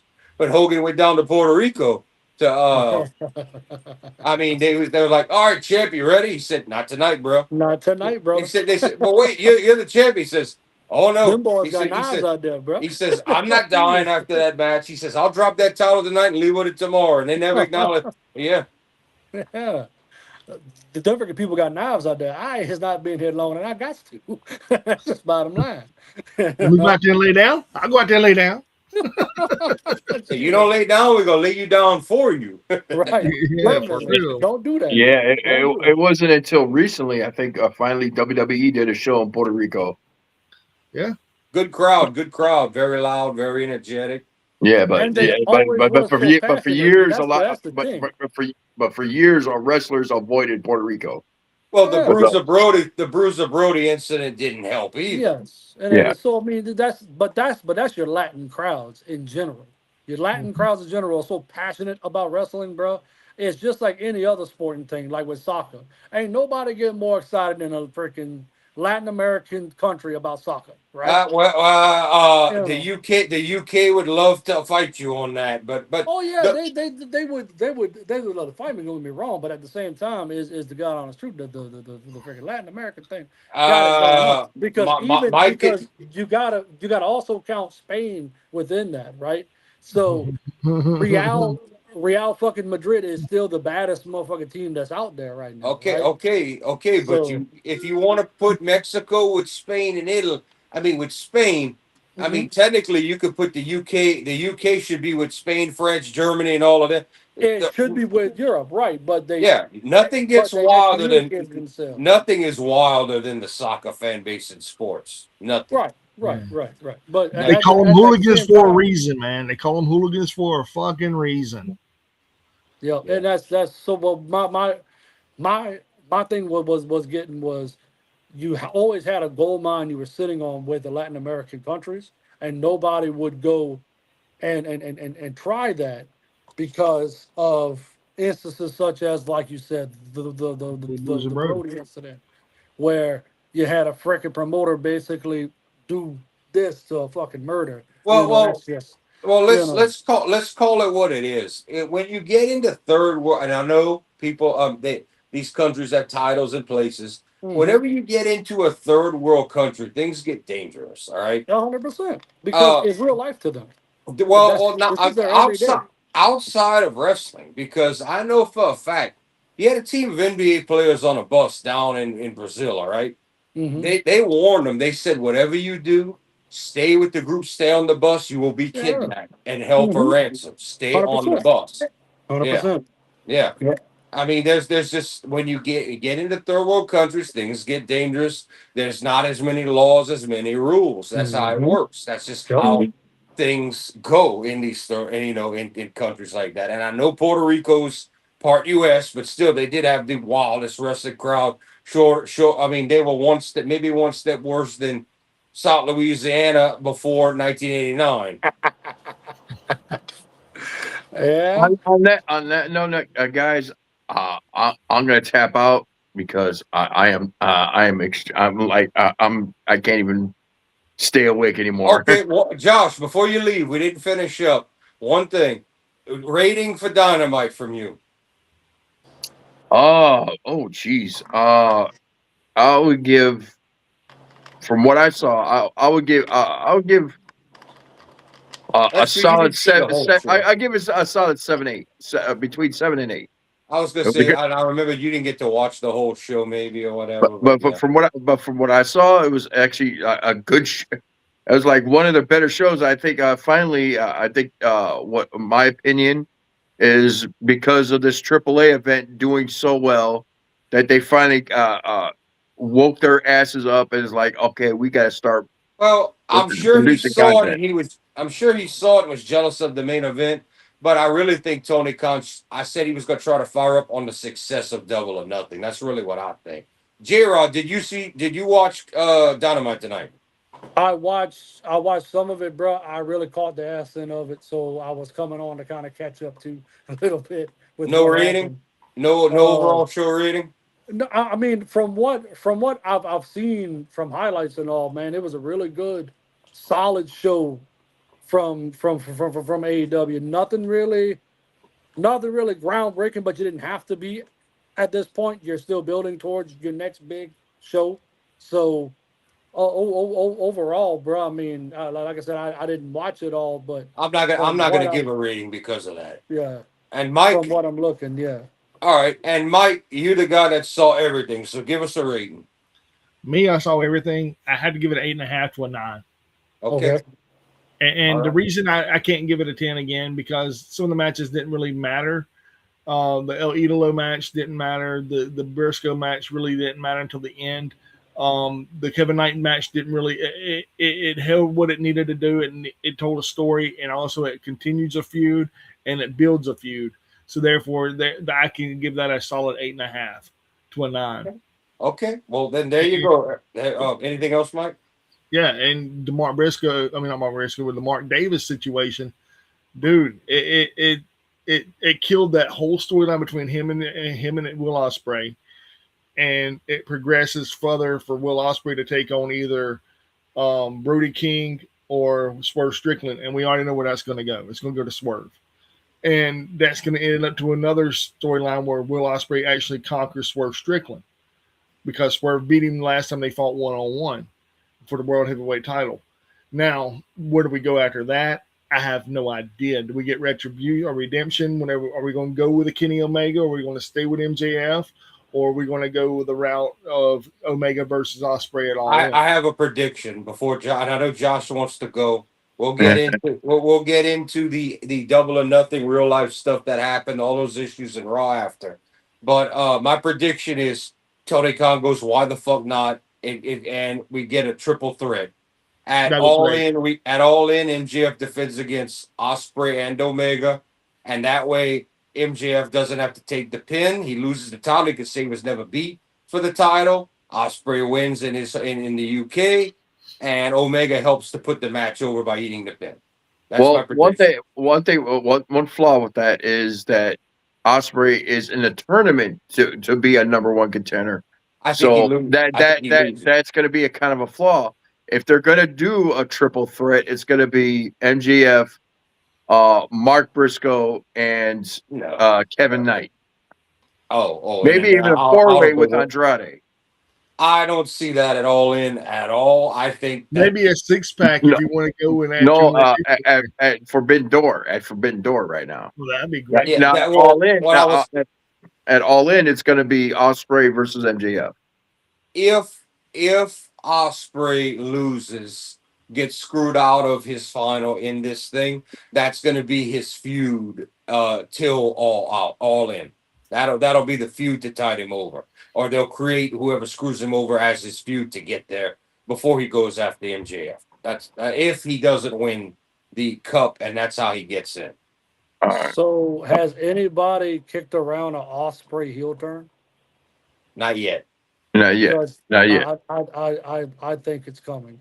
I don't think you're gonna. I don't think you're gonna see that before with all in and the crowd going nuts for him and absolutely losing their minds like the World Cup style, like we were just talking about. That's what you're looking at all in. This is gonna be like the biggest Wembley pop ever.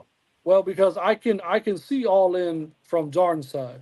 I can see that. That would be your marquee matchup, right? But you We gotta still get. got. You would have to get Omega into there some kind of way. And if you're bringing in Omega as a face because he's building himself up as a face now, that's the perfect time for Osprey to turn. And then MJF gets the hell out of there with the title, and you build up Omega and Osprey for a couple of matches. I'm Yeah. going to And say then, this tonight. They just face turned the whole Death Riders fucking faction. which was coming because you couldn't have them as your bully heels forever. It's just Mhm. it wasn't gonna happen. I mean, he's been So wanting to turn. I don't know why, but he's been. I thought they would do a breakup, a one member leave. But Tony Khan it's obvious he's been trying to make Mox a face again. It's Yeah. obvious as fuck. Yeah. Oh, Yeah. but guys, I gotta go.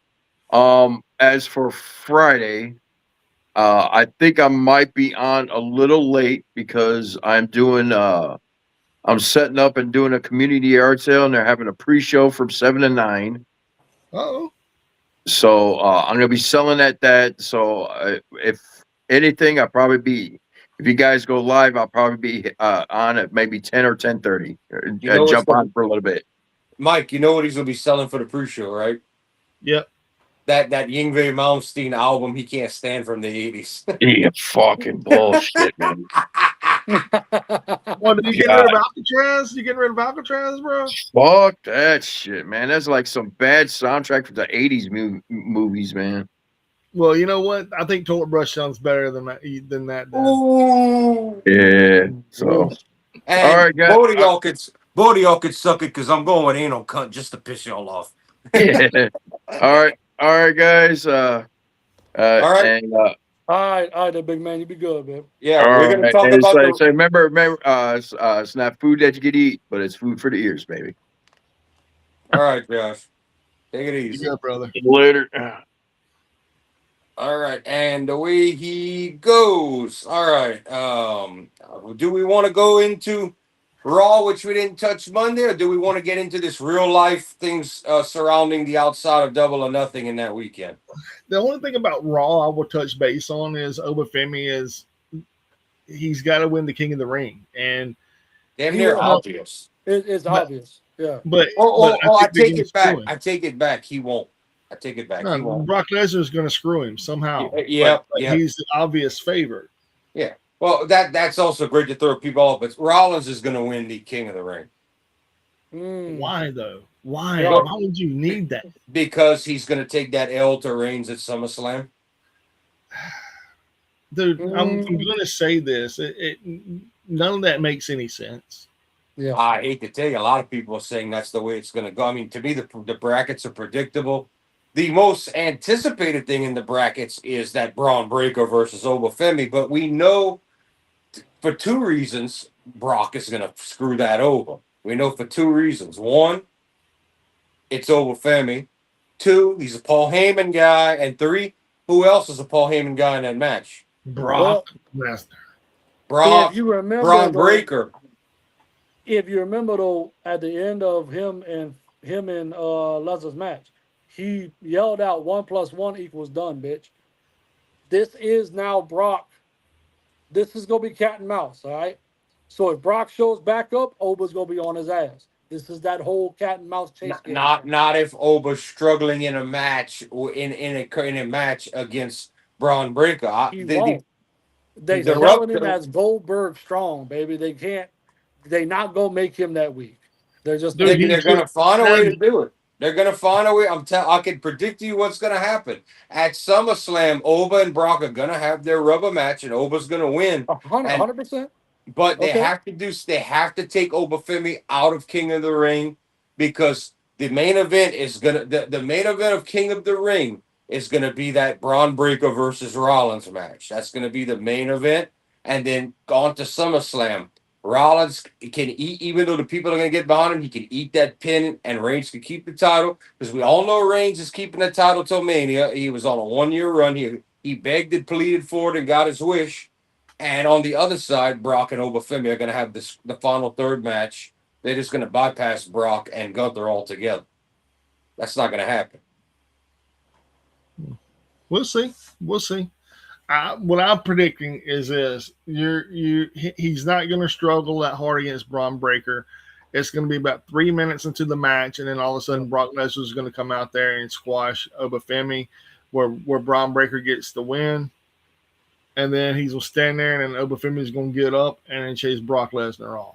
Yeah, you have to do it like that because Braun Breaker versus Obafemi is a future gold mine match. You don't want to you can't let Obafemi squash Braun Breaker. You can't do that. That's going to be your future main eventers.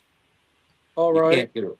All right. So once again, though, the way you're building Oba right now, you got to give Breaker somebody to chase because Breaker's done his best work chasing instead of being the one being chased. And Right. that's what the main event about Rollins is. His whole biggest feud so far has been Rollins. Right. But it would make more sense to me that you put Oba in the finals of that King of the Ring, and then you do the swerve with Brock. Versus who? Now, Rollins. whoever, right? Rollins will probably be the backside of that brand, that bottom line. So if you got Oba and Rollins, okay, that shit don't match up, right? So you got to throw some kind of wrench You could into that it. could work. That could work. You could have the That's people think that could work. that's where, because he's not just going to do it on a random thing of Raw, But right? you can't have two reasons.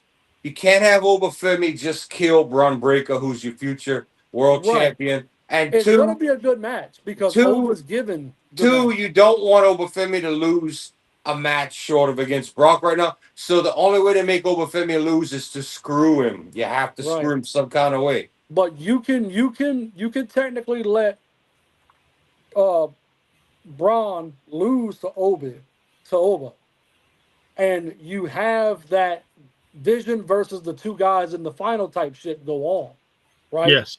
Where the lesser of the two evils right now is Oba taking the pin. Like that's it. So But Rollins gets the pin. you can't let even as dominant as he is, you can't have Obafemi beat Breaker clean right now. You can't do that in not on a pay-per-view and in a King of the Ring on a Raw or what. You just can't do that. Not I clean. think you can. I think you can because of how you built Obafemi. That's the thing. Like you got to understand the building blocks. They are building him Goldberg strong. Yeah, Like that's but bottom line. Braun Breaker has been built for 3 years? Yeah. So he's got momentum, but he's not what's white hot right now. What's white Oh, I hot is get that. Obafemi. But Braun Breaker's going to get that WrestleMania main event spot before Obafemi. Well, No. yeah. I think so. I No. think if Oba gets to Mania this year for his spot, it's gonna be riding coattail for Lesnar. That's just 100%. I think they're what it's going to gonna be. use him as an attraction. I don't see Obafemi. I don't think I think you still got to earn that trust. I know he's white hot. You pull the trigger. I don't think they're anytime ready to put the company around. He's No, hot, but he's no, an yeah, no, he attraction. ain't. We're not talking him holding the title for quite some time now. Like, he That's your ain't. Mania Yeah, main no, event. That's what I'm yeah, saying. Braun but Breaker is going to end up being. That might come down to the day he may be the guy to eventually beat Braun Breaker a year after he wins that title out of Mania. It could be Obafemi then being the guy to beat him. Then in 2 years or whatever. I don't know because like everything to me is screaming that the way they're building him, they can't let him take the L before Brock. Brock was the exception, right? That's how it feels to me. No other guy on the roster is going to hurt him enough to put him down. No, Brock he already went Lesnar's through the four guy people. that can hurt him enough to put him down. He went through three people like they were like water. Right, but there's a It's the way problem they're here. building him. They're building him to be the monster. There's a big problem here. You can same thing like Bill Goldberg. You can only get one run, and then you can't just be after you lose. You can't stay unbeaten for forever. No, He's gonna be a one trick pony if they do it wrong and they go with the build all at one time. what you have to do is if you are building him as the monster, you build him as the monster. You put him through everything. After Mania, you throttle down. Mania is his big sell-off point, and then you throttle down, let him coast a little bit, and then he'll build back in. Y'all really think they're gonna put Obafemi to be the guy to beat Roman Reigns next year at Mania in Saudi? They already talking about it.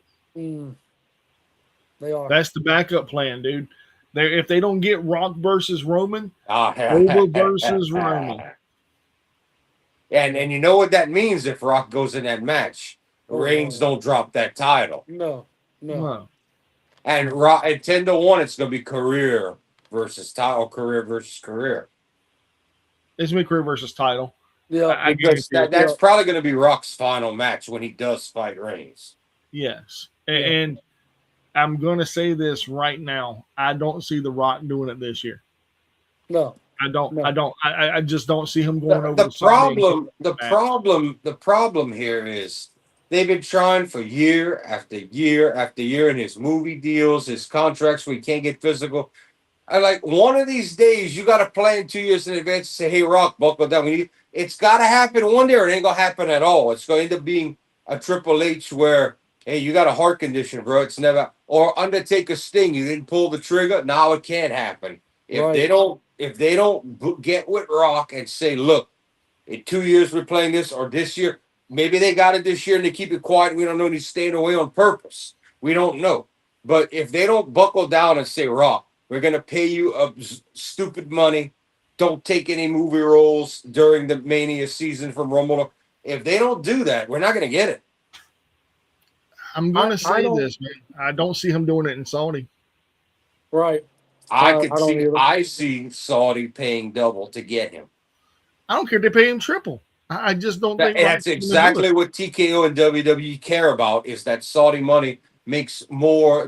multiple Mania monies, just the one show. Right. If the Saudi prince says, "I want Rock," he's getting Rock or Rock before Rock goes anywhere else. Half of what they get is because they're like, "I want this, I want that." Mm-hmm. I Yeah. Right. just don't see it, though, man. Nothing It- makes more money. Nothing is more profitable than a single Saudi show. yeah, I agree with that. But as it's being stated right now, I don't see Rock being in Saudi for that blood money. The I do. storylines don't jive. The storylines don't jive. They Don't. don't. They don't. There is no space to fit him in there. You know, it Not just right is not. now. Not right No. now. Or if it's not this year and they haven't already agreed to it and he set up his schedule, like I said, they have to get with Rock and they have to say, Yeah. "Look, dude, we got the 2 years in there. Look, we need you to make sure you don't book nothing because we need you in the ring to be able to take bumps to set up for this." They either got to have it planned now or it ain't. It's not going to happen. We're not going to And get to there if they don't buckle down and get planted.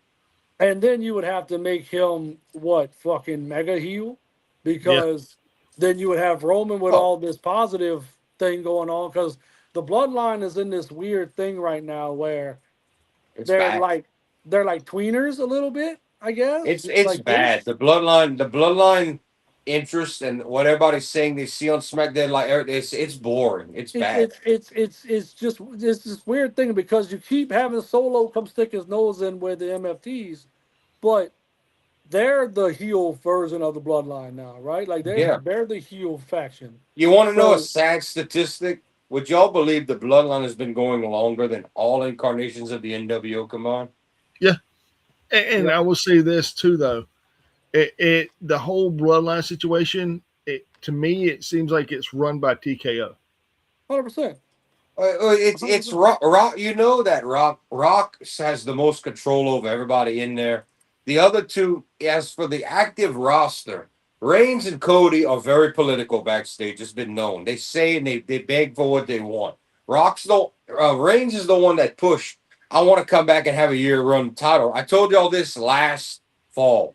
I told y'all Mhm. this was going to happen, and he won the title. I say he's going to have a 1 year run. So his final long run with the title. He went and he said, "This is what I want."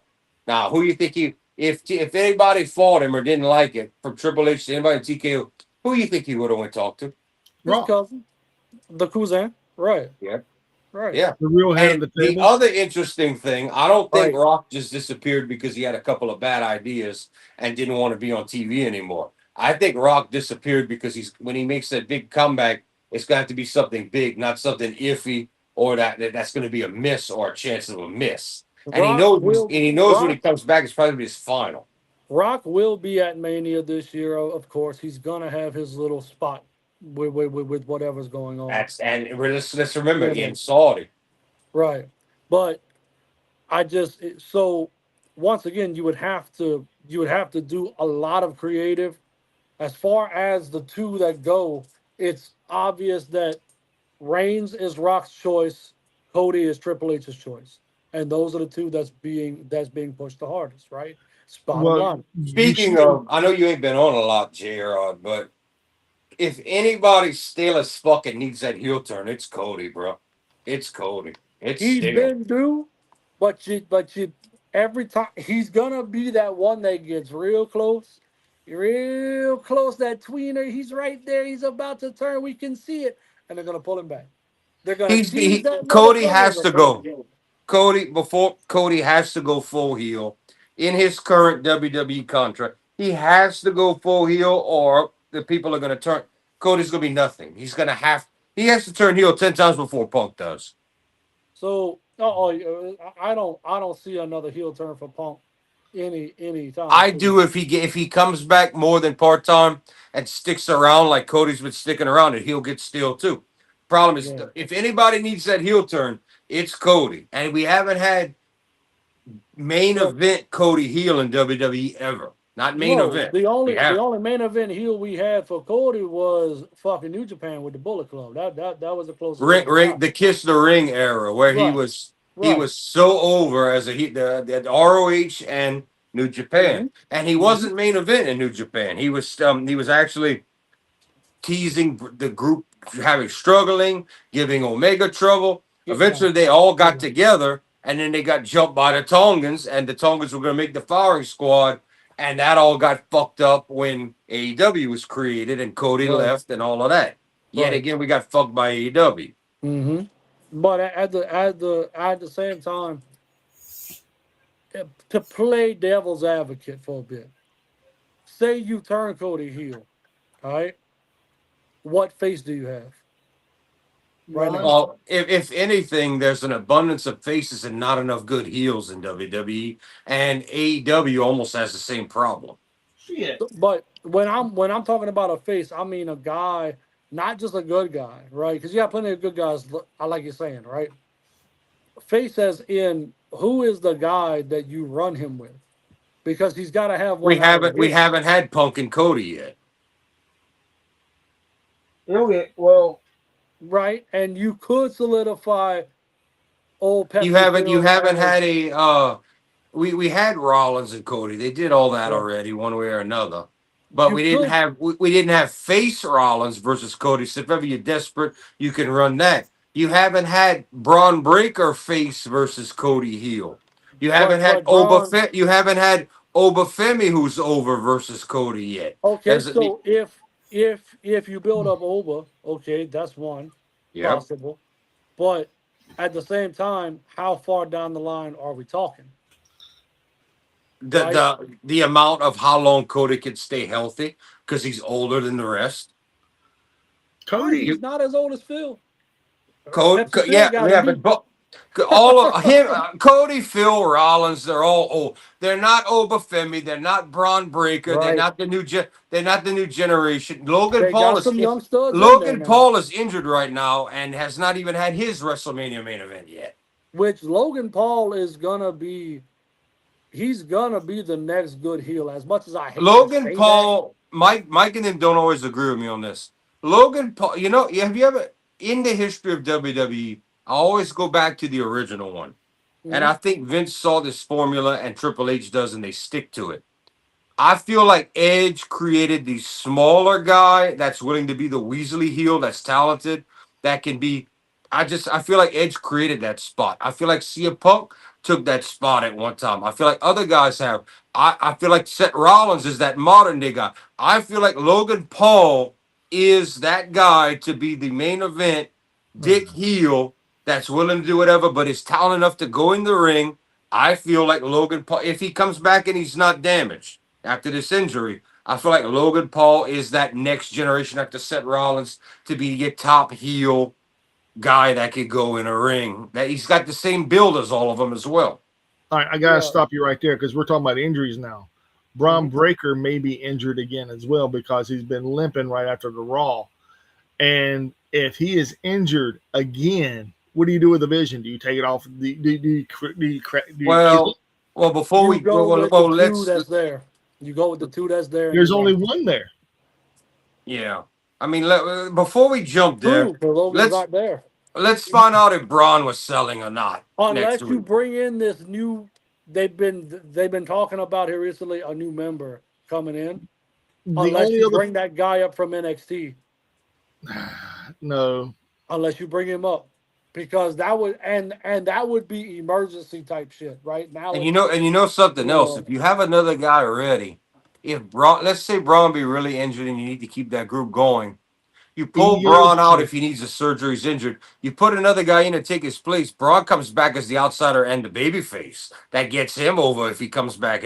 Yeah. or hey, I just had this thought too. What if they swerve and Rollins takes back over? That could be good I don't too. know. I don't know with Paul Heyman in the thing, but what if P took back over the group, kicked out Paul Heyman, Right. Paul Heyman went in another That's what I'm direction. saying. The quick audible is for Rollins just to take back over. That's your quick audible, right? And if and I could see if Paul Heyman doesn't get too old and ain't too busy, And that's and the way. and Brock leaves. If you were Paul Heyman, who would you fly to go manage right now? Say the name, guys. Obafemi. Oh, 100%. But no, it's not. But look, uh, yeah, but Rollins taking back over would make total sense because that's a way for you to spin Braun face. That's a Yes. quick way to spin him face, right? Yes. So that makes more sense if it is. Now, I heard that it was a knee for Braun, which is tricky Yes. because of his moveset. It's Mhm. very tricky with a knee. So if it is his knee and he's got to go have surgery on that knee, it's got to happen that way. We're talking about who we talking about? Braun. Breaker. Braun, I heard was a knee. Yeah. Because see, So I've been worried. I was worried the first time I saw Rollins get injured, and he was ginger on the knee, and Mhm. to me, he's never been the same. Then it happened a second time. I said he better pray he can still go. He came back. He can at least wrestle somewhat. I think if Rollins gets injured one more time, he's going to have to pull a Mick Foley and Austin and do more talking. I don't think he's going to be able to go. People like Logan Paul and Braun Breaker, we're going to see how serious the injuries are. We're not guaranteed that Logan Paul's going to come back and be able to fly around anymore. We're They're not saying guaranteed 6 that. months. Logan's gonna be all right. I believe Logan's is an upper body. I believe. It's a So torn that's tricep. Torn yeah, tricep.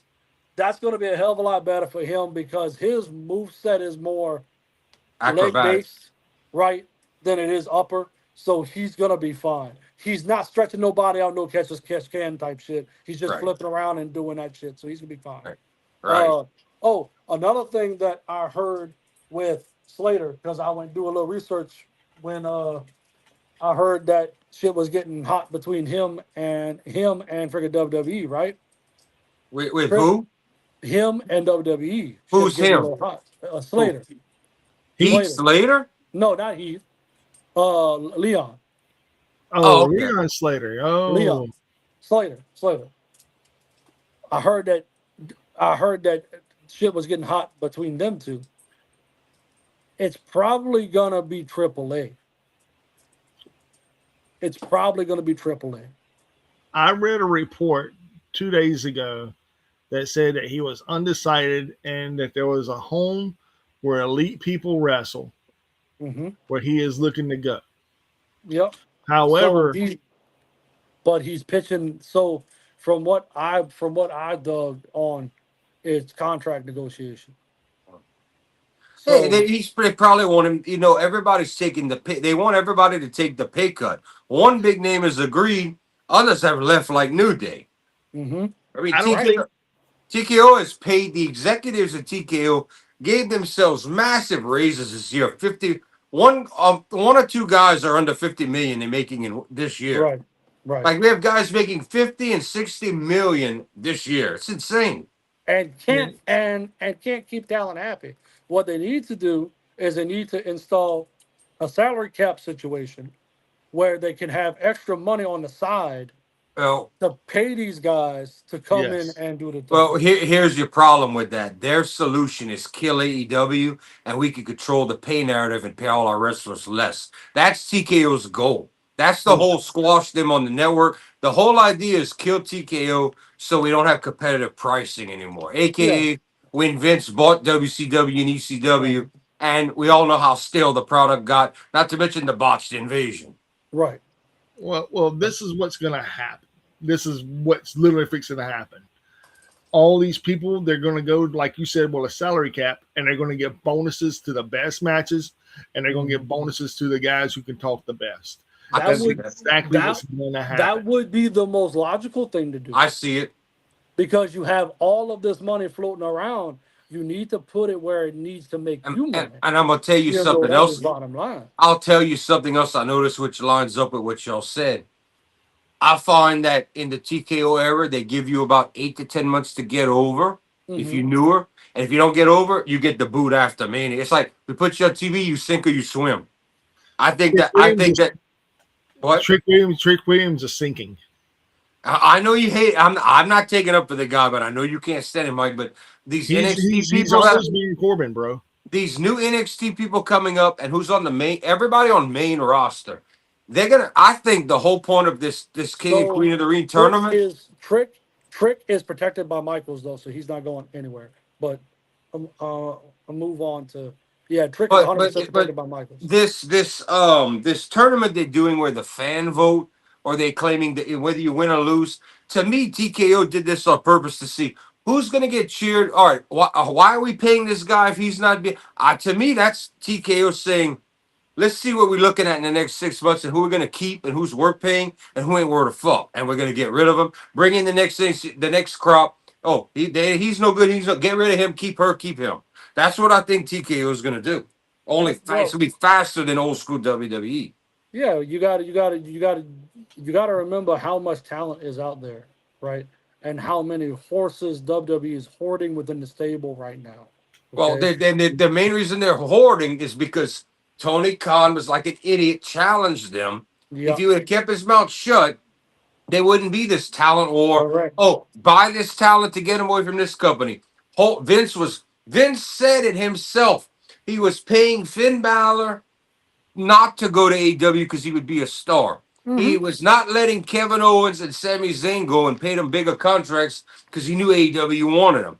You're just holding people there, and that's all because he didn't want to let Tony Khan take them. Now with Triple H and them and TKO, the whole thing is freaking buy up this talent, buy that, they're gonna overpay. Let them overpay for that. The only one that had the balls, the only one had the balls to give him the fuck you was Joe.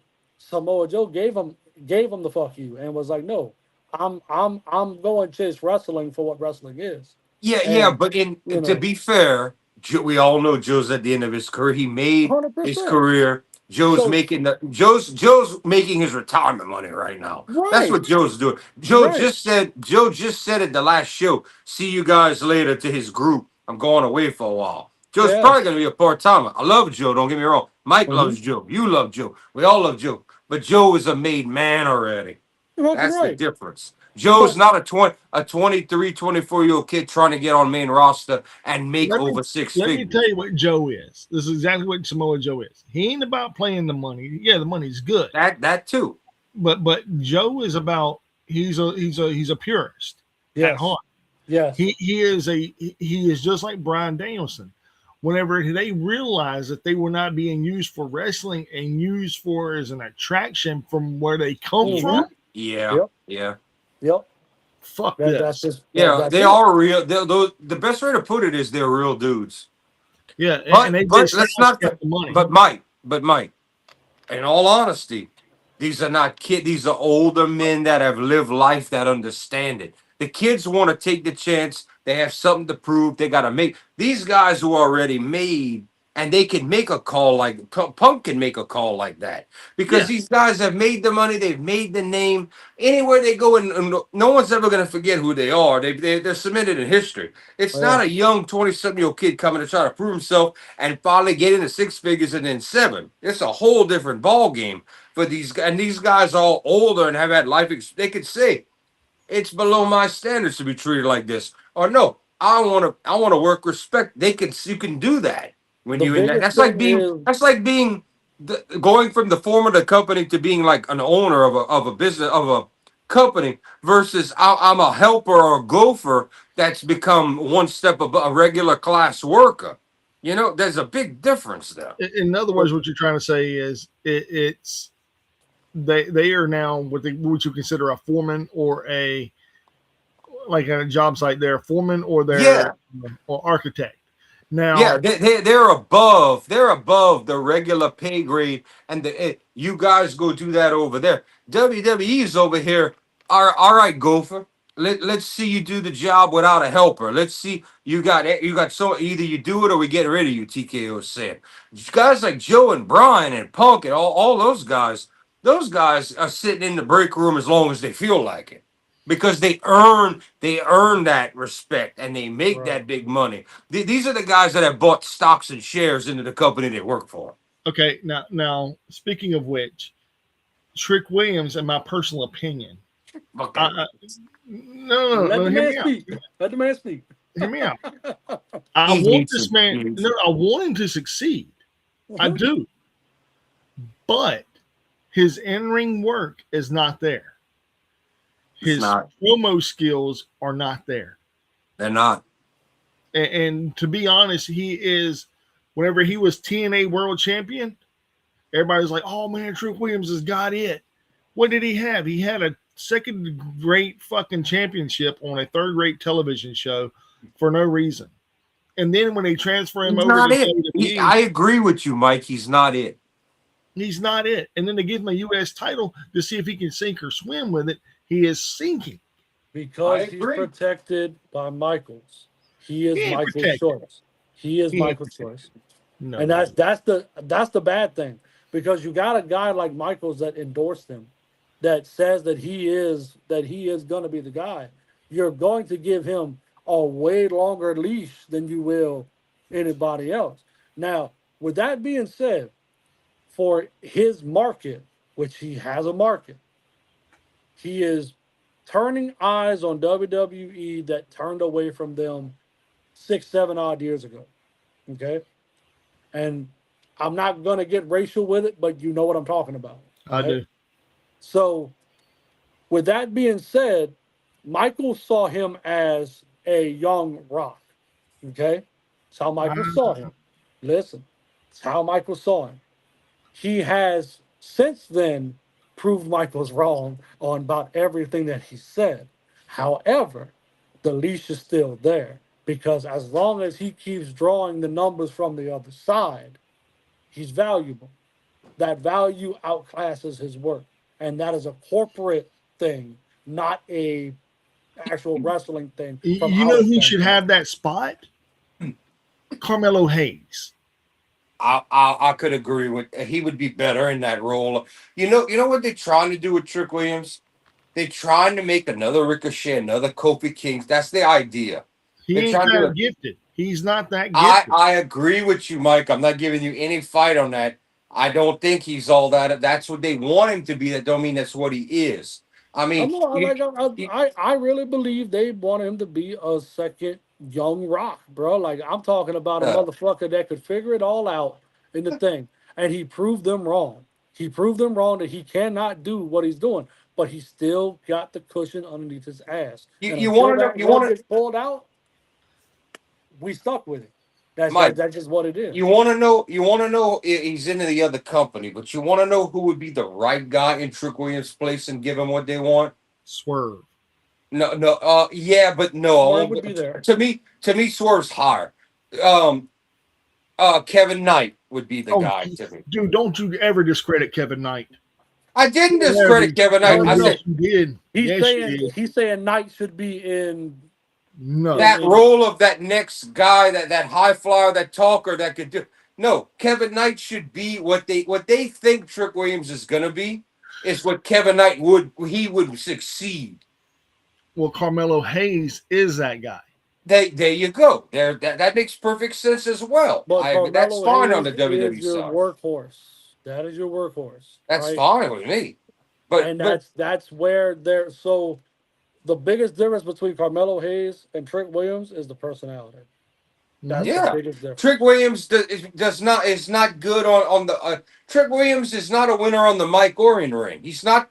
Kofi Kingston was never the best talker before New Day, but Kofi was great in the ring and high fly and do it. Ricochet is horrible on a mic, but he could fly Mhm. around. Right. You got to have a guy to have that guy that WWE wants in that Trick Williams position that has charisma and can move would either be Carmelo Hayes or it would be Kevin Knight.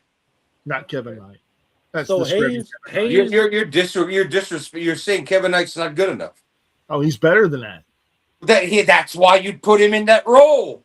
Can't. No, like Mike is saying, Kevin Knight deserves even more than what the Trick Williams role But is. that's what he's saying. that's what they want. Yeah. They want Trick Williams to be better than he is now to end up being that main event. That's what I'm telling. They want Trick Williams to have the swerve rise. That's what I'm trying to tell you. And I'll tell you another person that would be Kevin perfect in Knight that could role. have that rise spot. No, the next person that they should have gave it to, whether it be Kamalo Hayes or Ego Page, Ethan Page. Well, Both of those guys. Ethan Page is already. I mean, he's gonna be your next Miz style heel after Miz is gone. That's just bottom line what that's building to be. I don't see Ethan getting over that niche though. I just. You know who else could do the job, especially nothing to do with his recent success, but if he took the mask off and talked and could play the characters, Kaiser would be good in that spot to as a win, not a loss. Don't you discredit people, man. I'm not discrediting. I don't know where you thinking or where you coming at. I'm talking about succeeding, not failing. The thing about Kaiser is Kaiser had his shot per se, and he's doing so much better with the mask. Yeah, don't fuck with that. We talked about this Monday. Yeah, If he stays, as long as you keep him in AAA, keep him in the mask, his dollars in his wallet go higher. Keep it. He's a national hero now. So now you got to remember. Okay, so we got NXT and WWE, right? Okay. Yeah. AAA is gonna be the failed attempt of WWE. Let's go see if we can bring something else out of him. So you're gonna have your stars that fail get recycled in AAA. Okay. If they fail in AAA, cut loose. NXT. I don't think they're gonna refills WWE. But also, if you got a guy in NXT that you think's not a fit on the main roster, you can slide him over, and it works. You know what I'm saying? That I agree with. But AAA's becoming its own thing, and I'm going to credit Undertaker for this a lot. I mean, we all watched the AAA shows are free. We all watched them. We all agreed that the AAA shows smoked what WWE's doing. They're doing awesome, and Taker's match psychology is all over every match that they got going on. The storylines are feeding. They're doing great things because what it was, AAA was lucha libre to the max is what it was, right? You had that almost lucha underground feel for a while there. AAA was always very soap opera compared to CMLL. Correct. There was a lot of run. AAA for years tried to be the WWE of Mexico, exactly the way they run things, but just with a little bit better in-ring product. Whereas CMLL is very much. That's why they're partners with New Japan. They're more. They don't even do much high flying. Their matches are great. I gave CMLL's Fantastica Mania, which lasted about 6 days, the only 10 rating of this year for me. I did not give New Japan a 10 rating. CMLL's Fantastica Mania got a 10 from me. Okay. Yeah. But you also, once again, though, so we're talking about these different products. We all have individual things that we like about what we consider wrestling to be, right? Yeah. But when you look at the overall product, what is the three main things that every star wrestler has? What is it? What do you have, or what do you need to be able to have? Whenever you are a star, what do you have? You got to be able to. You got to be able to talk. You got to be able to. You got to be able to talk. Have a personality. You got to have a look. You got to be able to go in the ring. Okay, so if this guy's got all three, okay, is it a guarantee he's making the main roster? No. And thus is where opinionated visual, how do I put that? Everybody's flavor is going to be a little bit different. Right, but if you keep your shit fanned out, where you have these stars, we're calling stars, but you got your workhorses, you got your guys that are developing. I agree with where you're going with this. I agree. Yes. But you have to have that, right? I agree with you saying AAA's the alternative in WWE to one style, and where you send the athletic people that might not be able to talk. I understand it. But here's the big catch with it, and this goes for every wrestling company. It's about what the people that own the company want out of their wrestlers. What do you want? WWE wants the heavy soap opera, but you got to be able to go in the ring. But it's less important than your look and how you talk. So So, you gotta think about all that too. Like, could you bring Gunther down to AAA and have a good match? Yeah, Yes. yeah, yeah, you technically you could. could because the people are going to. Gunther could stand there and say, chop after you hit Right. him 10 times. The people, the Mexican fan base, they're gonna cheer. They're gonna cheer, right?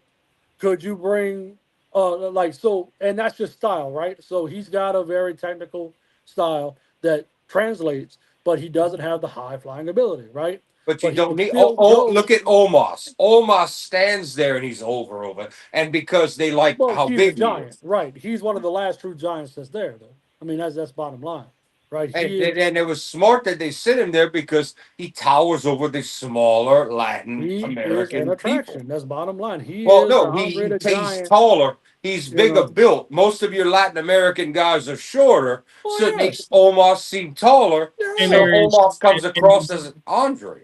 and there's three things in every business. You have an attraction, you have a star, and you have a workhorse. hmm Yes, yes. you have to And have it. their attraction in AAA is Omos. Yes, Their workhorse has to be anybody that works on on the lower card. Your Ray Phoenix, your Laredo Kid, your which I would Hideo even look. I Kingdom. would even put Phoenix in that star category for Nope. AAA because I'll put him in the star category because he was over. he's that over in Mexico. Yeah, That's the thing, yeah, right? He's that over. So yeah.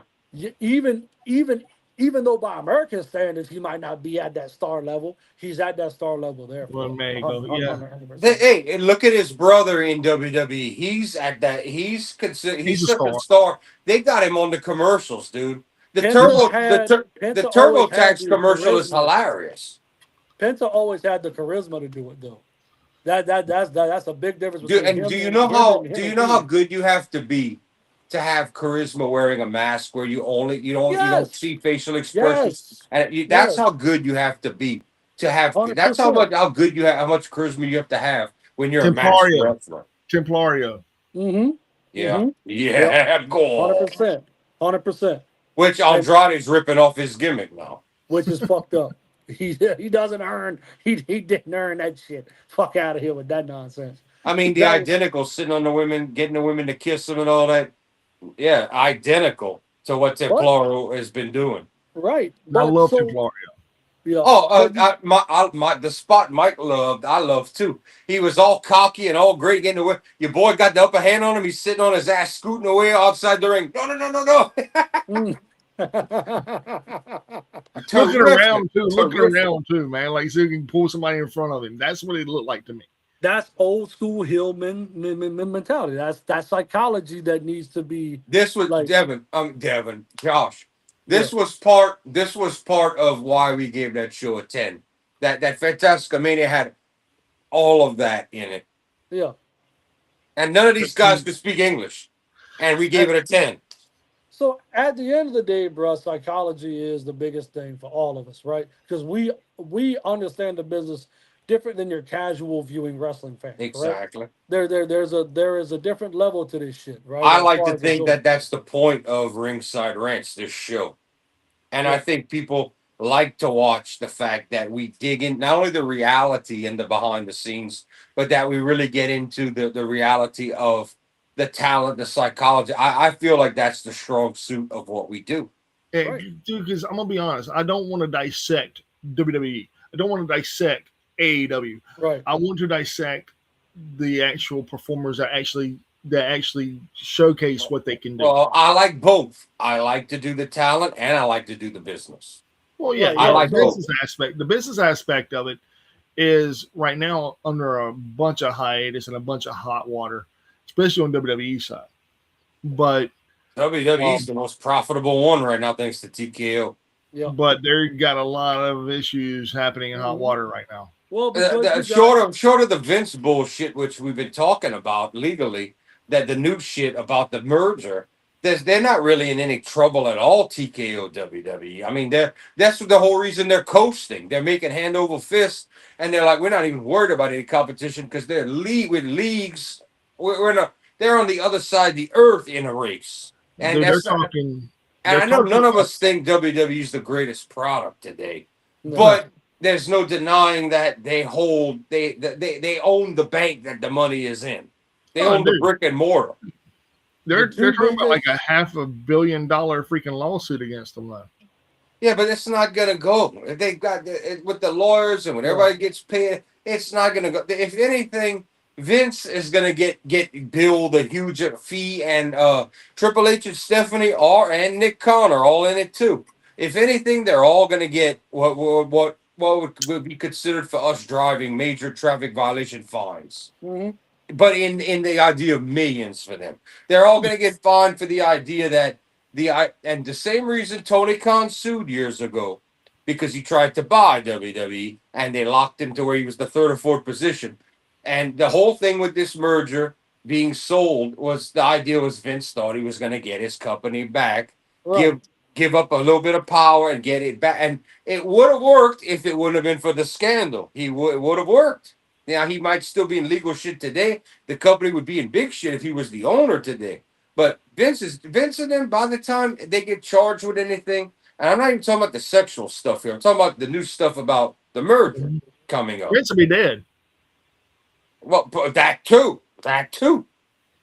Besides that point, Vince is just gonna. It's gonna. By the time they do all the legal bullshit, it's gonna amount to you owe X million dollars. I handle.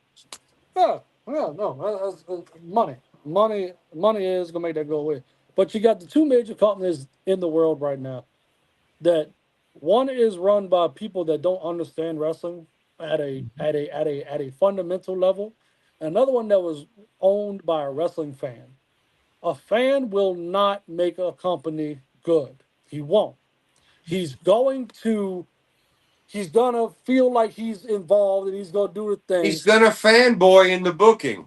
Right. So you can't do that. You have to have somebody like A all right, so writer. You need right, story writers and you need match bookers. right, right. You have to go back to what worked. The formula has always been laid out with wrestling. It's always been there. You got a fucking hell of a booker. You got good writers, and you got good match providers. You got a company that's gonna make it and thrive. But one issue, Josh, one issue, and this is a sad one because it's a true one. Those old time guys are dying out. We're Yeah. new people have to rise to the occasion, but understand wrestling. How far away do we get to where these younger generations are not getting it more and more? We're losing all the Those old three guys. principles should never change. I agree. That's the thing. I agree with you, Yeah. Josh. But not everybody. Me and you are from the same place. Yeah. We grew up the same kind of way. We're Mhm. taught. Me and you believe in family, even though I have no family left. We believe Right. in family and values and passing down traditions. We Mhm. believe the wrestling business should be done the way Mexico does it, and well, Triple H sold, but the way CMLL and people are it's passed down, the way other countries do it. The Yep. problem is TKO don't give a shit. They're there for the No. almighty dollar. Right. And Tony Khan doesn't know any better because he has no real life experience, Right. which Right. we agree on. Right. We agree on this. The problem is now Paul Heyman can't be hired by another company. Kevin Sullivan is dead. Dusty Rhodes is dead. Mhm. We don't have any. We've got Dean Malenko ill, riding around in an auto cart. Jerry Lynn's backstage doing something, but is it perfect? I mean, we're running out of the people that know. Cornette's a dinosaur, don't want to change his ways. That's another problem. Yeah. But that's the thing. Adapt to the era that you're in, but keep the principles around. I agree with you. That's what's going to make one of these companies whenever they figure that out, they ain't no telling when the hell this shit gonna happen. Whenever We're they not figure that out, guaranteed that anyone's ever going to get it right again. correct. But Especially in our lifetime. right, Yeah. but if you keep those three principles around, bro, and you adapt to the times, you can make it work. I thought for a slight second there, NXT had figured that out. Whenever Black and gold. Trips and Michael's first Yeah. interaction with it. Before Shawn Michaels was even brought in, when Triple H was like, I got my own company. And it was Yes, small enough to manage and he didn't need yes, 10 million people. He Black and Gold did have the psychology in the wrestling. It did. yes, It did. even. And I thought we had seen that, but then But they also had, I forget his name. He was the head writer for them. That he was there for so many years. He was a key essential to Black and Gold. I can't think of his name. He's not there anymore. yeah. Well, I mean, so you got uh uh your boy Jimmy what the fuck his last name is. Your boy was in TNA forever. Oh, Jimmy Borash. No, not Borash. Yeah, not Jeremy Borash. No, not Jeremy Jordan. Jimmy fuck man. He played the I'm I don't thinking. want to say gay, but he is like gay undead type thing. Fuck. Anyway, he so You thinking? Are you thinking? You're not thinking of Abyss no. because he's on main roster creative. Right. No, and for everything that Parks is, he is not a good matchmaker. I'm gonna just throw that like it is. He's not. The fact that you've had Albert there for so long training your talent is a motherfucking that's horrible in itself. But I think Matt Bloom is good at what he does. Now, could you give him a shot? Would he be good at creative? I don't know. But Matt Bloom is a good trainer. mm, In ring, I in guess ring. I'm talking about. I He's not guess bad. He's yeah better than wait. You remember who we had before him, right? That got put out for the abuse and all. yeah. Morris. Fucking Hugh fucking Morris is ass. Yeah, which Fucking his real the name, Demont. I had his real name in my head and I forgot it. Bill Bill Bill DeMont. DeMont. Bill Demont. DeMont. Demont. So, but I'm gonna have to go look up this cast name real quick. Hold on, y'all. Do it, bro. Do it. Because We do it. Hey, Mike, I'm gonna save the double or nothing. We're on a roll here, and we're already 2 hours 30 something minutes. I'm gonna save that for News Friday. All right, That's fine with me, brother. because Hey, I didn't. man, I'm liking this, man. I'm enjoying all this Yeah, shit. I love talking about this shit about the business. This is what it's all a fuck about. This is what we're here for. This is what Yeah. it's about. The what ifs to get into the head of creative. But yeah, I'm gonna save that for in case I can't find any more. Normally I'd have my news together, but just like last week, I was running around with the doctors with my old man all weekend. At least we finally figured out what it was. But yeah, normally I get my news Monday and Friday, and I've got everything for the week. But I'll see what I can put together for Friday's news segment. By the way, Josh, while you're looking that up, we broke a record Monday night. oh come on now. Dude, we got more views than in history. And I don't mean 10 or 20 or nothing. We got more views than in history. We broke a record, dude. Well, before you came along, Jordan, we had the one we did with Tarzan Duran had 100 and some odd views. Okay, y'all had a celebrity on. Yeah. Y'all had a wrestler on. Okay. But just the guys bullshitting. I thought that was pretty cool. Yeah. So the that's guy's awesome. name I'm thinking about is Jimmy Jacobs. Oh, Jimmy Jacobs. Oh, the Zombie Princess. Yes. So Oh, that Jimmy dude's terrible. But Jimmy had his hands in a lot of good storylines. So that's why WWE used him at first. But of course, as soon as shit went sideways, they cut let him him go. too. Yeah. Yeah, they did it twice. They already cut Yeah. him loose twice, and he did it in Ring of Honor too before he got bought out by AEW. Right. He was a matchmaker in ROH, him and Delirious, and it Mhm. was not very well done. No. And that's why they pushed him to the side. And that's why Delirious is now in TNA, and you can tell it's not good. No. But that's what I'm saying though. The man had his hands in very good storylines throughout the thing. That's what I was thinking about. But you had writers such as that.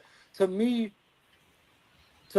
a good wrestler with the psychology can be a writer. Mm-hmm. He can map out a storyline. And I'm gonna yell it. Mike doesn't always agree with me on this. I think Raven would be a tremendous psychological. 100%. I 100%. think Raven would be a great storyline guy, and not the main assist other people, but I think he would be a terrific guy for storyline and how to set up thinking. If you could take Paul, you never get him away because they're never going to let him go away Right. because they were going to get him for TNA in 2010, and even Vince was like, "Fuck that, we're in trouble." Paul Heyman, if you don't put the checkbook in his hand, let him handle only creative. Paul Heyman can make a star out of dirt. We've seen it. Yeah. Paul Heyman had an ECW roster where you cared about 95% of the people on a card. You Yeah. cared about. They weren't just featured in characters. You gave a shit. Short of one nobody might get squashed that was used for his purpose. You gave a shit about everybody on his card. I mean, Mhm. Taz and Mike Awesome were made superstars. Other companies couldn't do shit with those guys. As a main eventer, not As at all.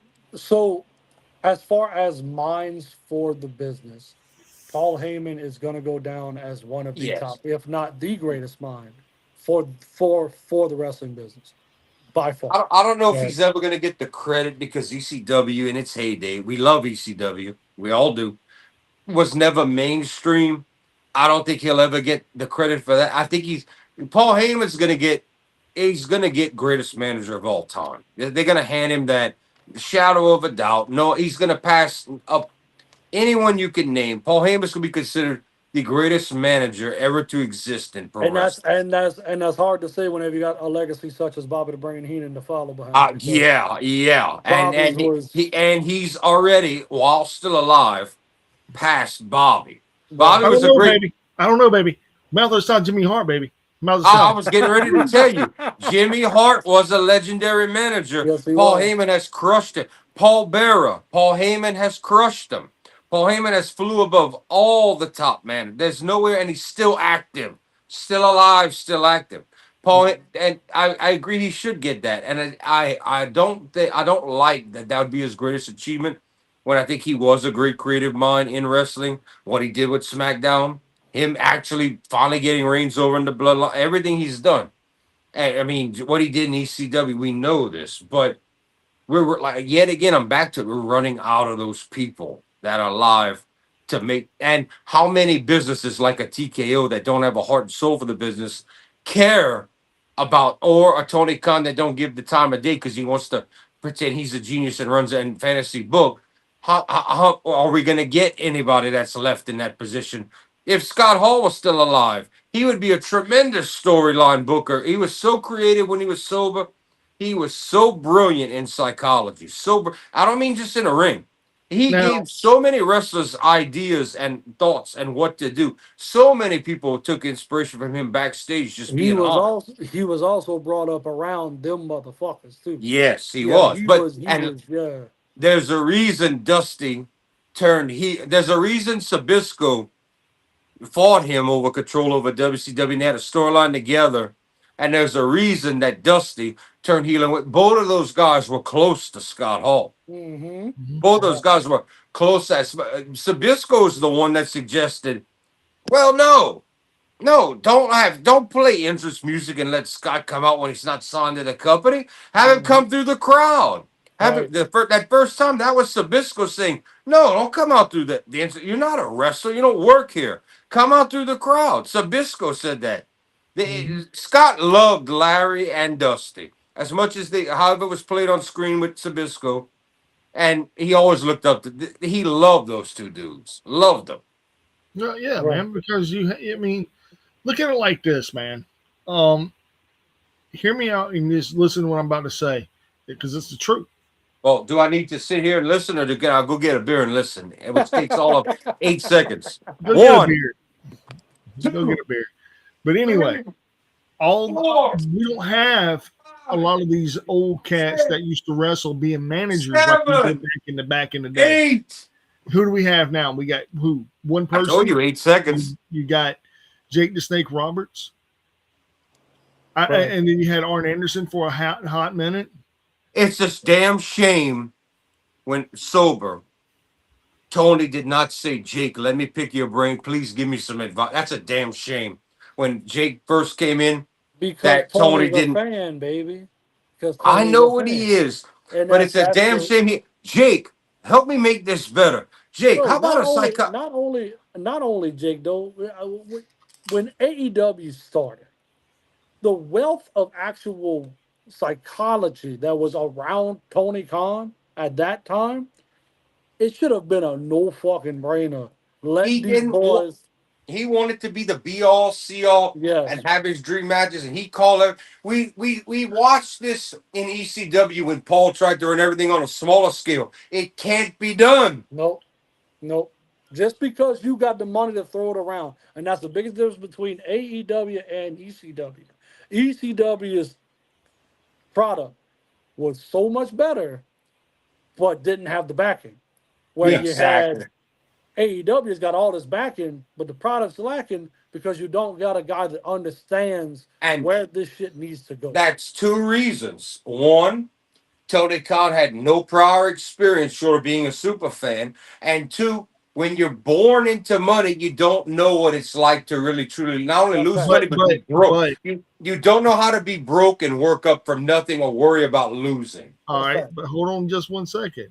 Are we talking about now Tony Khan, or are we talking about all over Tony Khan? Because now Tony Khan has gotten a lot better, and I'd say in the last 2 years, he's gotten a lot better about taking the credibility wherever he can get it from. Because whenever he first started, he didn't take anything from No nobody. criticism. No criticism at None. all. Right. Now he is. Now he's listening to the people. Now he's actually But listening to the he people around has him. to because his product's failing. Is it too late, Mike? That's my question. No, Is it ain't too late. Is it too late? It's not too Because late. The I would say if you AEW didn't, is on a down live attendance non pay per view. They're on a down. well, they sold out the last pay per view. I said live attendance, not pay per view. yeah, they're live. They're Live is 2,000, an average of 2,000 people a show is not good when you're prime time television and supposed to be number two. I would agree with that, but People used to gripe at WCW when they brought in only 8,000 people. Right. That's not cable TV. That's paid seats in a house. Oh, they So- only brought 10,000 people for a Monday night or a Wednesday night. So I'm a pivot to Mike because Mike remembers the TNA of strong years of when it He was there around that time or correct. after. So you remember the gradual downfall, right, Mike? Yep. It wasn't all at one time. Shit was going good. Decisions were made wrong, and then there was a gradual downfall to where we are now, right? yes and no. Wait, Mike. Before you go, let Josh finish, and I want to ask you a question on top of this because you were there. AEW to me has gotten to a point where the changes are being made because of necessity, not of because I want to type shit, right? So where TNA to me at that time, because I was watching at that time as well, didn't take the right criticism in the right directions. Tony Khan's trying to save the ship before it goes down. Now, Now, go. I was going to let you finish. I want you to finish your part, but then I want to tack on something to ask Mike because it's just to me where I see this going two ways, and I've seen this song and dance before with your TNA. Mhm. It's riding the ship the right way is going to be way harder for Tony Khan to do now than it would have been 3 years ago. when you were the hot attraction, the new kid in town. Correct. So that's when the right shit should have been given, rather Yes. than now. Now- So that's where I asked, is it too late? No. And to me, it's getting to that point. Now, where here's what I want to throw on there. It's getting too late. Mike, that decline in TNA, am I right or am I wrong in saying that the responsibility of that came down to changes in leadership over and over and 100%. different? I want this and out. Mike, what do you think? All right. First of all, I'm gonna get back to what Josh was saying, and I'll hear your answer as well. Josh, the reason why I say they're writing the shit before it gets a chance, before it can't be righted, is because in TNA, and this is the answer to sort of Jordan's question as well. Mhm. You didn't have a lot of people trying to. You had a lot of Chiefs and not enough Indians. Right. Yeah, that's what I was 100%. asking. Yeah, 100%. and in TNA you had one person. At the time was Jeff Jarrett. Right. Yeah, that was your We guy. had we started with Jerry and Jeff, and from what I've seen, I was not there live in that era. Mike says it was good in building to its height. That was good, but then all of a sudden we had a regime change, then a regime change, and I'm like, that had to contribute to the downfall. The first regime change was with Dixie Carter. Yeah. All right, so Jeff Jarrett was losing money. He Right. didn't know how he was losing money. He just knew he was losing money, and he didn't know how or why. I mean, he looked for backers and he looked for sponsors and he looked everywhere. Man, this dude came to work one day, dude, and he grabbed everybody he could. And I think I told this on here before. And he said, "Look, I don't know what's going to happen in the next 6 months. Mm-hmm. I don't know what we're going to do. I don't know what we're going to be. I don't know if we're going to have a TV show. I don't know what's going to happen." Do you know why it happened like this, Mike? And I'm not trying to Yeah. be a dick, but WWE was a thing. They had gotten such a lead. TNA was not big enough to replace WCW on national TV right away, and WWE had such that lead that not enough people. You could if you can't get eyes on the product and those views, you can't get those TV numbers. You can't get enough people to pay to go see you. It's not that they did anything. I'm not gonna say they were perfect, but it's not that they did anything wrong. It's that you couldn't get enough eyes on you because you're not it. To be honest, TNA tried to complement what they did when we first started, and I say we tried to bastardize ECW and WCW together. I know 100%. And that shit didn't work. Okay, that's when they started throwing shit at the wall. Okay, well, wait. Before you move on, and I know why. Let's talk about why that didn't work. Why?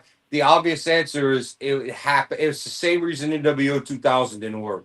We had it already. Everybody's older. We have to take a B version or less of everybody again. And I don't mean that as a detriment. The idea is great. Let's get WCW, ECW, but as we all have to get older, we all have to age, we all have to move on, and nothing's ever.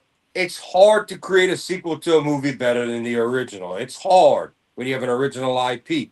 You have every now and again you get the exception of The Empire Strikes Back to Star Wars, but you also had the exact same cast, the exact same age, like within 2 years. It's hard to take a 10-plus-year-old Raven and Sandman and Sabu, and not what happened between, but from their heyday in ECW to when we brought them in after the OG TNA era. That's hard to do. I mean, a one-off show that's a celebration of a classics or greatest hits is fine.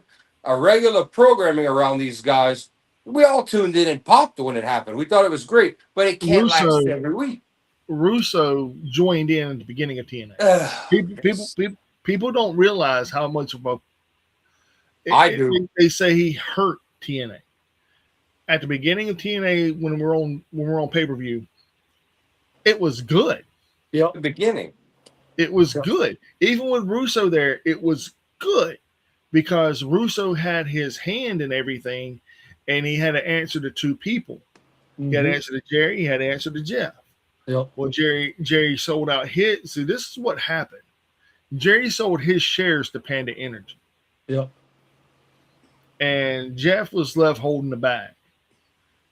And whenever his dad told him, he was like, "Look, son, it's a sinking ship. We got to get out of here." Jerry knew from experience.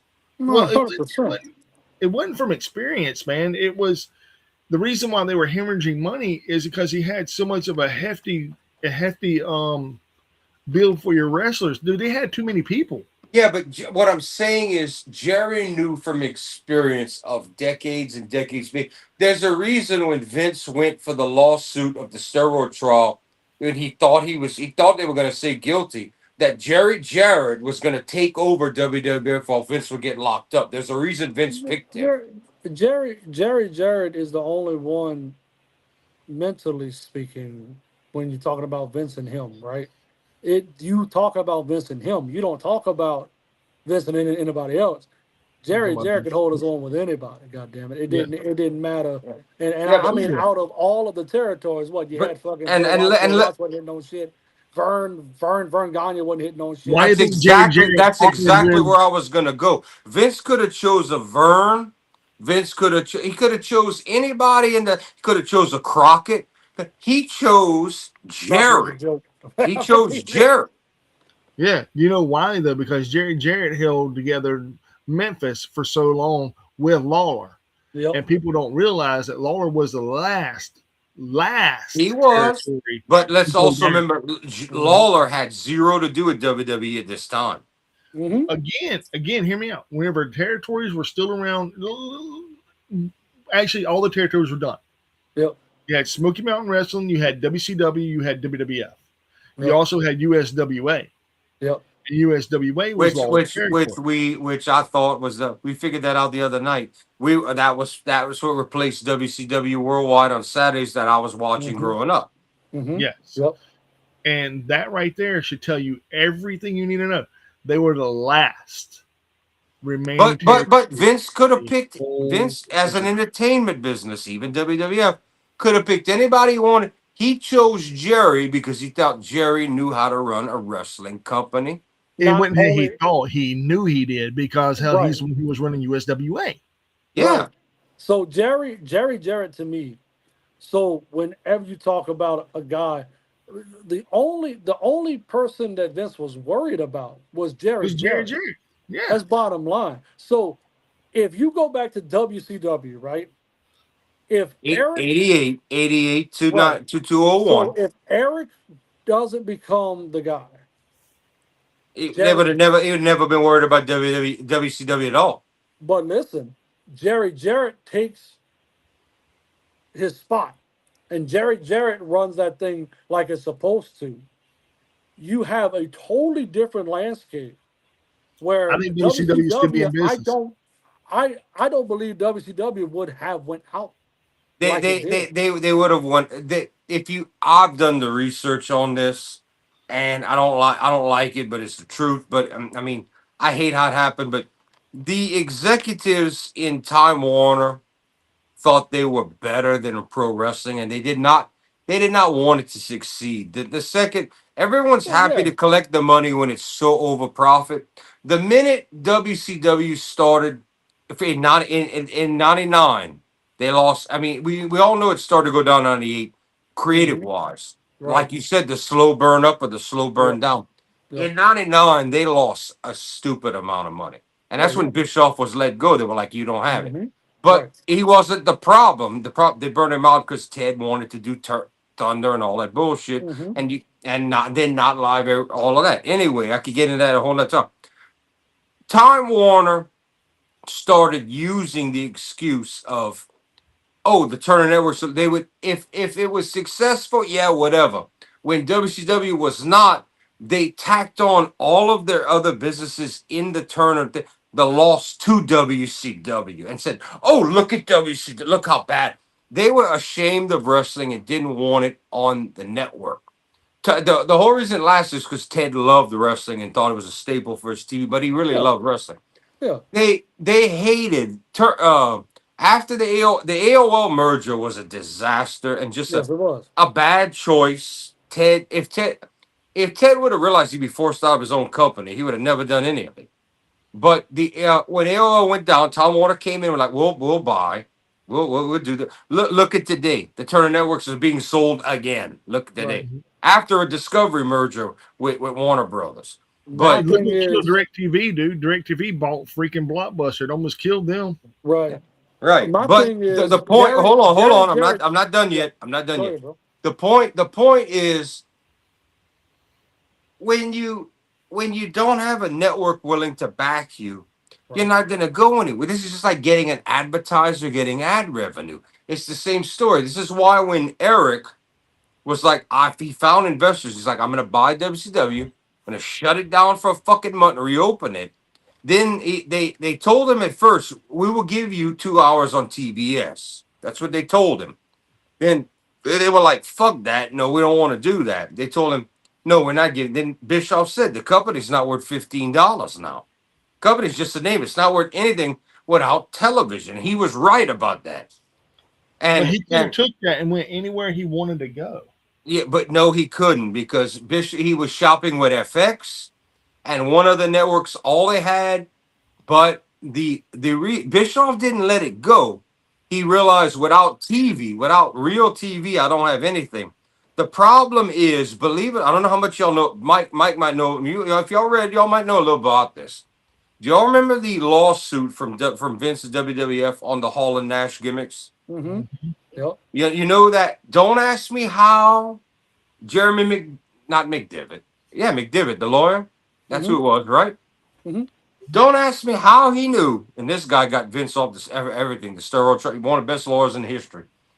Somehow they put in a clause in this lawsuit that was solved that if ever WCW was sold, WWF had first crack. And that's how Vince got it. And then the Time Warner execs were so embarrassed by they gave the library away and the name and everything at a steal of a price. Everything WWE paid for was over like $6 million. Randy Savage and others have gone on record saying if we'd have known it was that amount, we'd have done it. If we would have been legally allowed, we like a bunch of people said we could have afforded that. We'd have bought the damn thing. But that's how that. I know we got off track a little bit, but that's how what happened with. So it comes down going back to TNA. This comes down to who's in charge and how much they care and what they want to do, and then who controls your product. But TV is another thing as well. But going back to that, that's where I was going with it. And I mean, let's look at what happened with the Dixie and the Panda thing. I mean, eventually Anthem Sports came in. The Owl came in and bought them. I mean, and I was gone long before that. Right. Long before Anthem. But like, the Owl bought them. They came in and bought them after Panda Energy. They bought it from Panda Energy after Dixie got out. Anthem bought. I'm not the product never recovered. No. But the product never recovered because of two reasons. One reason is because you had too many Chiefs, not enough Indians. And I'm talking about whenever Dixie was running it, you had her, you had Jeff, you had Kurt, you had anybody that was a big name. Well, let's not forget the whole Russo, Cornette debacle and all of that, them fighting each other. They just told the story when they were talking to Dixie. Mm-hmm. Well, them two, man. I remember when Russo wasn't even part of the company, he'd come in and say, "What's up to the boys?" Yeah. And he was walking around backstage, and everybody's like, some people that caught wind of it were out there in the audience, and they're like, "Russo's back in TNA." Russo was there hanging the fuck out. He was just being a fan. He was wanting to be. But he weaseled his way in, and eventually, like half of the TNA roster said, I've watched the interviews, to shoot interviews. They said he ended up getting in Dixie's ear like he did Vince. He's like, "Yo, you need that. Yo, you don't need this person. You need that." Cornette was given a call. He got a call saying, "Well, we don't know if you're the right fit for this company because you can't work good with Vince, who is above you." And he said, "No, yeah, you're right. I can't work good with Vince because you know what the hell he's doing." And I'm like, yeah, that makes a whole lot of sense. And of course, those two were going to clash. But you just said too many Chiefs, not enough Indians. The problem was Dixie didn't know what she was doing. She listened to this one. Everyone, dude. Dixie's best bet would have been to still trust Jeff and not listen to anybody else. Well, Jeff wanted out of its contract as soon as she took over. Well, he realized my dad says the sinking ship. Now the sinking ship's got Swiss cheese because Dixie's here, and she don't know what she's doing. Well, he tried to write it with her, and he was doing a good job. He was doing a great job. The bad thing about it was he had his own personal shit going on too. This is true. This is around the time him and his wife and his problems. Well, his wife passed away, man, and that was a big deal, dude. I mean, that and his everything. His life problems happened around this time. Shit, man. His addiction wasn't drugs. His addiction was wrestling. Yep. and people don't realize that You want to talk whenever about a his fucking wife, purist? The purist, man. You want to talk about definition of a purist, man? Jeff Jarrett's the fucking definition of a purist. yes, That fucking dude lived, eat, sleep, wrestling. That rest, was it. You dude. know. I mean, I remember I was leaving one night, and he was walking around the arena, and he would stop, and he would write something down, Yep. and he'd walk again. And dude, I remember one guy asking, "Why do you do that?" He said, "Well, it took me this long to remember something from years ago, and I want to see if I can incorporate it into a storyline." And Mhm. it worked. And that was a storyline between Shane Douglas versus Raven. Mm, That mm. was a big selling point, man. No, That was the biggest thing he could do. It didn't no, live up to the hype, yeah, but it was still the hype itself was there, man.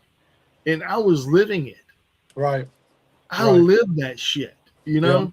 yeah. And for me, dude, I was blown away. I was like, this is going to be epic. And Raven was like, man, I don't know if I can go for 25 minutes, Jeff. He told him that. He said, look, man, I don't care. Y'all go out there and y'all kill it. Y'all going to be the main event. Y'all going to give me 25 minutes of your time. It's going to be worth it. Douglas threw up 3 times in that match. Yep, yep. And he was working out religiously to get in ring shape, dude. He was over 300 pounds. Yeah, Douglas was blown up tremendously at that point. I remember that. Freaking, And and when it happened, that was the first negative strike on TNA's mark. But it also was a positive in their cap because you had two great guys from ECW headlining a pay-per-view because that's what you paid for was a $10 pay-per-view, and that was live, damn it. You right, Damn paid it. for that. right. And dude, I remember sitting in the back going, damn, that was good shit. Even though there was throw up and they were dead fucking tired and they almost died in that fucking ring, you got your money's worth. And that was real, man. You don't have that in wrestling today. You don't. So, You don't. so you had a chance. AEW started. The guys that were there were wrestling for AEW. They were Mhm. wrestling for the company. If you got wrestlers that are willing to wrestle for the company, you have that. Now, that gets lost very quickly when Yeah. other people put their hands where it don't fucking belong. And That's part of the that, bottom line what it is. I don't want to cut you off, but to get Yep. in on what you're saying, part of that comes from Tony handing these EVPs, 4 of them, power, all of this to decide we want this, we want that. That's part of where that comes from. Also, after the Dark Order, he dropped them all down and took over all the way. So I mean that part of that comes from inexperience and not knowing what you're doing. But I know what you mean about when the company was hot, they should have got it right. And if 100%. you don't, and when you don't know what you're doing, I don't care how much money you got, which this is all lack of Tony Khan experience. Get people around you that do and listen to, take advice, ask questions, listen. Don't I want this, I want this. Oh, I want to make it like this. Oh, and I want this ending and this, and it's all me. That was a big mistake. This the main I knew AEW was in trouble when Cody said fuck it. I knew. Cody was like, wish you guys well. I did my part. I hope they'll start a company. Cody saw the writing on the wall. Cody's like, this is not a winner. This is Well, Cody, not Cody ain't no pro dummy. wrestling is not going to be right with this Yeah. company. well, I can honestly say this too, and I hate to say this, but Cody Rhodes, in my personal opinion, he could be over as Rover in WWE, but his in ring work is always, other than New Japan, it's been lackluster, man. When you go, you have, let's take it into consideration. When you go to WWE, you have to work more dates. You gotta take more bumps. The top stars always get a limited move set because you don't want to get injured. Even though we've seen Cody come out there with a torn pec and wrestle, but you end up having to do like the WWE formula, aka coast, if you want to survive in WWE. That's not really Yeah, much. but what That's I'm nothing you can saying do. though, man, Cody Rhodes has never been a top guy. But He is right now, whether you love him or hate him. he worked himself. Cody worked himself into a position. He He did. did. I, He He will- worked did himself. that. I will He say did that. that by hard work on the Indies. The kiss Correct. the He did. So the year the year after Matt Hardy with his broken gimmick was considered the best gimmick in wrestling without WWE. The Mhm. next year, Cody kissed the ring, #1 heel, #1 attraction. It wasn't even about his in ring work. Cody knew from his dad, and Cody's probably the youngest one left that knows psychology of how to run a business and how to put on an in-ring product. He's probably the last one left that is a pro wrestler that His knows Now, what he's brother, doing. his brother ain't no slouch with it either, though. Pardon. I'm gonna say that right No, now. no, no. Dustin, I mean, Dustin's I don't think. I know you're limited with who you've been saddled with that's been hired, but I knew when he took over the women's division, I was kind of let down. But that's not all on him because when you've got certain people to work with, that what you gonna do with a Jade Cargill? That's right, Goldberg -1. right. We've got less. Goldberg had an impressive, made you believe it was real, and had two great no, moves. Jade Cargill has zero great moves. hold on a second. Dustin Rhodes put her on the map to get her signed to a company who realizes, oh fuck, we got sandbagged. Yep, We got bamboozled here. yep. Yeah, And now look at the women's roster in AEW now. Look at it. Mm-hmm. Tell me one wrestler tell me one woman on that roster that's like, I'm just phoning it in. Name one. I don't find unless she's in a hardcore match that Marina Shafir is any good in a real wrestling match for skill, fake No, wrestling. I don't find no. she's good at all. Bro, she killed it in that blood and guts match. Mm-hmm. That blood, yeah, that's the exact thing I just said. With an extreme stipulation, no rules, she's fine. In a wrestling ring, in a wrestling match, No, she's but garbage. that's not her gimmick, though, bro. That's not her That's not gimmick. who she is, right? But She is why, Tony? Why did you try to make her like that? Inexperienced. because he's not he does so It ain't Tony. right. That's a Dustin Rhodes thing. Yeah. No. Tony has to approve and agree to everything. Well, he goes in there, he sits, he watches then work on matches, all of that. Don't give me that. Don't give me. He could have easily said, "No, Dustin, no, no." But you also gotta include politics that fucking John Moxley is also in She was not fucking with Moxley Tony's when back pocket. he is. She was not with unless he was hyped on her the He was second hyped she on got her from there. the jump. That's why Yeah, and I know yeah, he likes the MMA shit. And he likes to yeah. pretend he's a pit fighter, which he did it better in New Japan than AEW than he ever did. Mox actually 100%. looked real No, over there. I'm gonna say that he reinvented himself, brought himself back to his old ways in fucking New Japan, I and don't that even. I Moxley won't even say always because his always was chainsaw and hardcore type. death matches, correct? He. This was. I mean, short of spots like that, matches and grudges. His first match back his first match in New Japan before AEW was there. He put his whole WWE career to shame Yeah, with yeah, no, you're right, with Juice fucking Robinson. right, With Juice Robinson, with a table that Mox would never worked a real table, a right, hard Japanese could not put that man through till the third time. right. That table was hard headed like that table. Josh was Ted Dill, tender like a motherfucker. Ted Dill. That thing would not break. They Yeah, put on a banger of a match, 100%.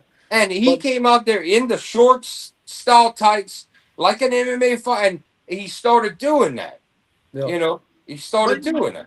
but as much as you want to discredit all these women, if that's the only woman you can discredit, right. name one other wrestler in I don't WWE. find Anna Jay or the other one, Sky Blue, are very great in the ring. And one of them's supposed to be headed to WWE when their contract's up, per AEW backstage sources. Yeah, her Sky Blue, contract came up. No, Sky Blue ain't going nowhere. No, Sky Blue's staying. she's staying. WWE Anna might want Jay's to one day. contract, I mean, Anna Jay's contract already came up, and she already resigned. okay. So yeah, Thought, that's and I will give you this: Anna Jay and Ty Mello, yeah, they need to work on the in ring a little bit better. I give you that, but at least they work. Name, and I can go over there to WWE I'll give them, and give Mike. you a shit ton.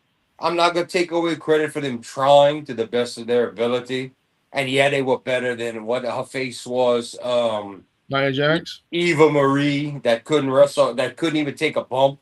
Yeah, better than, yeah. I'll give them credit for trying, but there comes a point where you got to realize what's on my main TV and what's on my C show. Should we start these women out on the C show and not on Dynamite? I mean, come on. What Mike's point was trying to get at is Dustin's got these women wrestling for their lives. Like he's got them wrestling Yeah, for what's there. let's talk. And that's what you got to have. See, that's what's lacking a lot In with WWE. yes. You got all this talent that can absolutely do that and blow the house down at any given point in time. They don't. But you won't let them do it. You won't. But Because you're so WWE never lets you go full. They want you to wrestle their style. yes. That's the whole reason that they want to get away from the indies, and they want to train people as young as they can. They want their in-ring style that their cameras are used to capturing. That slowed down where you can see everything. That's less impact. That you wrestlers last. There's a reason Hulk Hogan had and Kevin Nash and John Cena and Roman Reigns all have 5 moves. There's a fucking reason when you're the world. But that's to keep you from getting injured. Correct. There's a reason. But if that's your formula, okay, I don't you like the can formula. I don't right. like it at all. But you can still have those, such as your young horses in in NXT, still put on absolute bangers if you let them loose. Well, they right? did. They did in black and gold. They did in black and gold, but then you have this. I don't know whose fault it is, but you had this reigning back of talent that is hurting the overall product. Just WWE has been like this since the golden era. It is, and that's why I didn't like it as a child. I said I don't want to see 2 guys bigger than my uncle or uncles that could kill people go for 5 minutes. When I'm watching Southern wrestling, everybody bleeding all and it's real. I the first wrestling match I ever fell asleep to was Hulk Hogan versus Jake the Snake Roberts on Saturday night's main event. I went to sleep in front of a television. That's the first match I ever went to sleep. I did not watch WWF regularly. I did not care. Short of hearing the big names, or you watch it for a little while. That's not. I was watching Mid Once South. again, the golden era was all flash and no substance, but that That's flash is exactly what what you it was. remember. Just like the Attitude Era was all talk and looks and horrible in ring action. Horrible, terrible. You had Until Kurt, and then you want to talk about not letting people go. Kurt Angle was held back for years and years. Well, yeah, because he could physically tie a motherfucker up in a bow if he wanted to. Right, that was just bottom line. Watch him and Shane when he put him through the glass at that Mania. They let him watch him and Brock at Mania in the main event. But you can't. So in that instance, right, you got a guy that has a serious skill set. That's just like fucking Steve Blackman was a legitimate badass motherfucker. Yeah. Right. But you couldn't go set him loose and go knock people legitimately out on TV. Ken Shamrock too. Ken Shamrock, same story. You know, you couldn't. But in the same breath, you don't want any of these guys to do all that because 1, it's WWE. You got to water it down, and 2, you have to do this shit because the other wrestlers can't keep up. Steve Blackman was never a great in-ring wrestler. He was a great martial artist and a true badass. That's just bottom line. He's bad right. motherfucker. But also Vince never had a dream of putting him in a main event on Raw and a World Championship. That was never gonna fucking happen. But Vince always had his niche guys, and that's what it was gonna be. AEW, as long as they keep away from that goddamn, this guy does this really good, I'm going to just let him do this, they're going to make it through. If they Oh, fall into that trap, that's no, gonna be way worse. Way worse. Tony wants them to. Tony's going to kill people. Before it's over, someone's going to get very seriously injured in AEW because Tony's like, go full balls out, kill yourself. That's the whole reason Osprey had to get. Kenny's beat up. He's almost done. Osprey is done, wrecked himself and had to go away for forever. Wait till wait till he pushes Kyle Fletcher till he can't go no more. He's gonna kill him. Tony Khan and the reason New Japan can do it is they know how to take breaks with their wrestlers while you start programming going and also change out talent and stay fresh.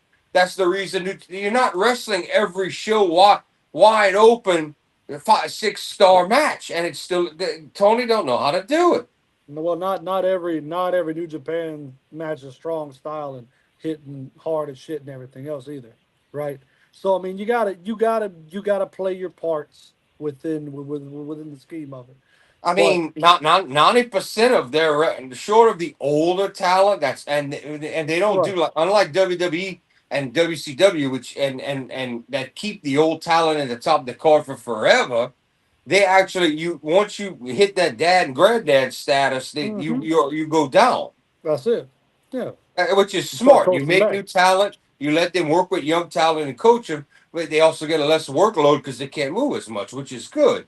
But 90% of those wrestlers over there are strong style, and they can grapple. They can strong style. Some can fly. You have juniors. You have all that. We're not gonna watch Bad Luck Fale at Tokyo Pimp have a 5-star match. We weren't gonna see them in their prime have a 5-star match. But you know what? They played their part as those filler guys instead of hiring a nobody.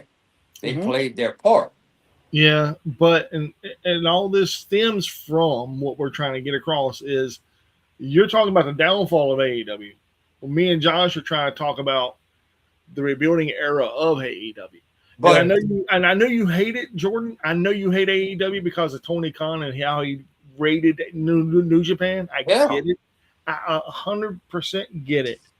But here in America, man, where we live, we need more companies like AEW to succeed, to actually do things the right way, and make WWE pay for all their misjudgments and all their transgressions. All it's doing is, and I agree with the guy that commented earlier, AEW has destroyed the few the good, like larger indie federations. They've helping.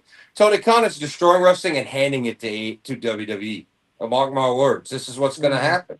He's killed Ring of Honor. He bought it and killed it. I mean, he refused the TV deal because he thought it's nothing now. Ring of Honor was going to die on its natural causes anyway. Ring of Honor wasn't going to die because they had that Sinclair money because one of the Sinclair kids, it was his company. Do you know how much debt Sinclair was in? Sinclair could be in whatever debt they want. That's like saying the president's in debt and he's rich again. Sinclair broadcasts so much network television. Sinclair has money, brand investors. Sinclair is still Sinclair Broadcasting. They're not going anywhere. They're not going. AEW will die before Sinclair. It will. And AEW is not going to last 30 years. Sorry. It's not. One day Tony's going to grow up and realize after Shad Khan's dead, I'm just losing. Tony Khan's going to have to pay out of pocket to keep this company going. Because I agree with what Josh was saying. You should have struck when the iron was hot in year 2 and 3. The last 2 years have been shit. The numbers show it. The viewership is not returning like they want. They don't get 100,000 increase here. It's just, I could post it to the group, the yearly drop for AEW. This is going to become a Tony Khan pet project in the smaller terms than ever. They're going to lose TNT and TBS, Paramount, all of that. My AEW is going to hold everything, and you're either going to have to be a subscriber, and if it's not on mainstream TV, less people are going to know and care about what's going on or care about the talent going over there. It's going to get worse. I think AEW is going to make it just based off of this whole reason. When WWE had issue and Vince got out, what's the first thing that they went do? They went shop that motherfucker around and somebody big bought that bitch. All right. I don't think TKO is going to keep the company. It is the same concept with the AEW because you have to have competition. If you have no competition, you have no business. I That's agree bottom line. with that. I agree with that. But the So problem is Tony Khan's killing all the competition but himself. so And he's eventually feeding somebody WWE. else will buy it. Eventually somebody else He's will come feeding. in and buy Well, it. who wants to buy a dead brand? That's just like Who WCW. wanted who wanted to buy WCW, their competition, right? Yeah, Right. But that's the wrong mindset to have within this sort of you business. do realize And that's Tony been Khan proven. sued trying to buy WWE just a Oh handful of yeah, years yeah, ago. yes, 100%. So we But would that be doesn't all. change the We would be fact. today. We would be fucked in a one ownership system. You would be Yeah, fucked today. yeah, which they Yeah. couldn't let that happen. There is still laws that prevent monopoly within this country. There still Not that is. big. It's pro wrestling. If it would be the '90s again, and it would be as hot as that many view, like up to 9 million people on watch, it's never going to be that again because Well, that's network why. television is only ads is all it is now. So All right, that's why though. all right. Go ahead, So Mike. I did some research just recently. Sinclair Broadcast Group debt. Do you know how much they're in debt to, and they're right now trying to sell the company? Do you know that, Jordan? Does it matter? It does matter That's why Tony's because Ring going to of be in Honor. debt you one day, said, probably. and I recall you just said Sinclair Broadcast Company. No matter what happens, that's like saying they're in Yeah. this, and then boom, they're gonna have all this You money. know the guy that the president of the United States filed bankruptcy twice. Yeah, yeah, but they're 1.4 billion in debt. Billion.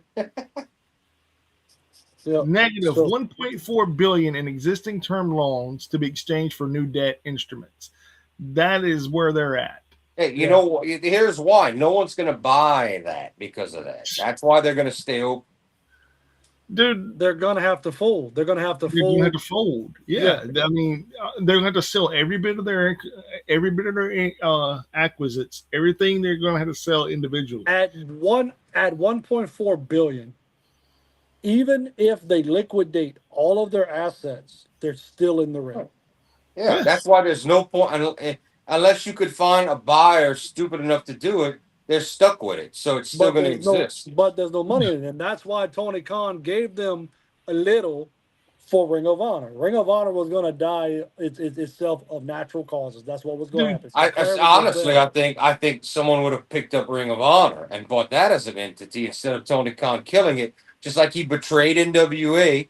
Then when he got tired, he went bigger. He went to TNA. He betrayed TNA.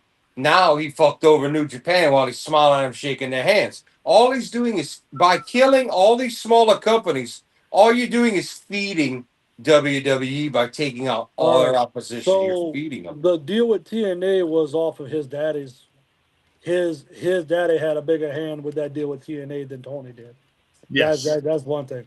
His daddy still has autonomy with Tony's decision making. yes, So and he yeah, didn't agree with Tony Khan being in business with TNA. First off, and right. he tried everything he could for TNA and AEW to succeed together. Um, Shad Khan did not like the fact that his son had to play second fiddle to a company that existed longer than his son's company. But they Right. didn't And play second fiddle. huh? They never AEW's never played second fiddle to any of these companies. Oh, Joe. So during the partnership with TNA, 100%, the new kid on the block was not as big as TNA at that point in time. Huh? Even even AEW? even though the Oh, popularity and the white hotness of the characters that they had was there, them as a company did not have a pot to piss in yet.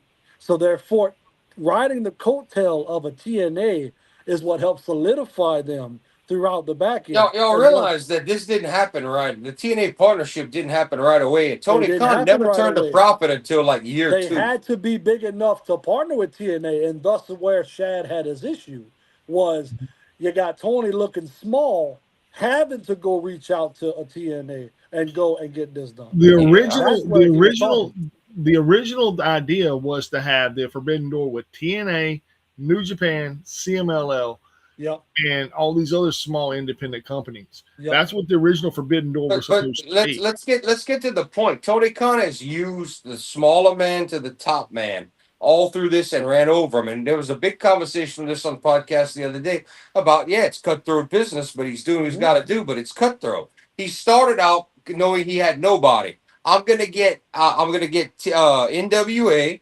I'm Hold gonna on. get Glee, and I'm gonna get what? The whole NWA thing will happen during COVID, and that was not his fault. It started before he even had a company when Cody was the champion, and they had the whole thing at the original All In. Every cutthroat decision Tony Khan has made has been initiated by Shad. Yes. Everyone has been initiated by his father. But he claims his dad has no say so in the company, and But his that's dad has bullshit. said, But "Well, that's his dad bullshit. said, quote, well, if I'm going to let my son waste my money, I want to be alive to see it. I want to see His what he blows my dad, money on." his dad is the direct beneficiary of what's going on, the benefactor, if you will, Yeah. of I mean, of AEW. It's his money, right? So there is no billionaire alive that is going to fucking not have a say in what that money's doing. 100%. He has claimed from the beginning, and other podcasts have said that Shad has no business decisions in AEW. That's bull. And That's that he low was like, bullshit. that's Tony's pet project. I'm not involved. I care about my World Soccer League and my damn car bumpers. Of course, you would say that to the public to make your son seem I stronger. understand that, but But behind closed doors, baby, Tony ain't making no decision without his papa. There ain't no because doubt the about it. whole belief is that Shad's just like, when are you gonna give this up? So even if that's the case, right? Like if Shad's like, okay, well, son, you've had enough time to play with this. Is it profitable? Is it not? Or are we?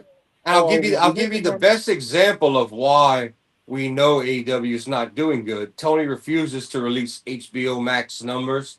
He refuses to release a lot of the statistics and numbers that all the other companies release. You would Well, yeah, release that if because it it's was detrimental positive. to his image, right? Correct. You would really, if that was positive, you would. New Japan used to No. do yearly conferences on their numbers up and down on on the channel where we could watch Hmm. just for that. WWE releases annual financials. Every company does, but Tony Khan. That tells Hmm. you right there. And I you know he don't wasn't have to. profitable until after year one of the TV deal. I know he was. He wasn't. There Yeah. was no. It was all money coming out. The other problem is he blew the little bit of money they make on these gates, the whatever million, 10 million, I think they made for Double or Nothing, which ain't saying much, bro. Let's take Okada's 3 or 4 million, Mercedes $5 million. We're done. There's your money. Two people. There goes the money on that. That's two people's contracts. He But is. I just know he's like not a in the league. He but could just say it's like a showing up, sports but it's league. not. But just like a sports league, you're paying that over time, my boy. You're not paying that right away, dog.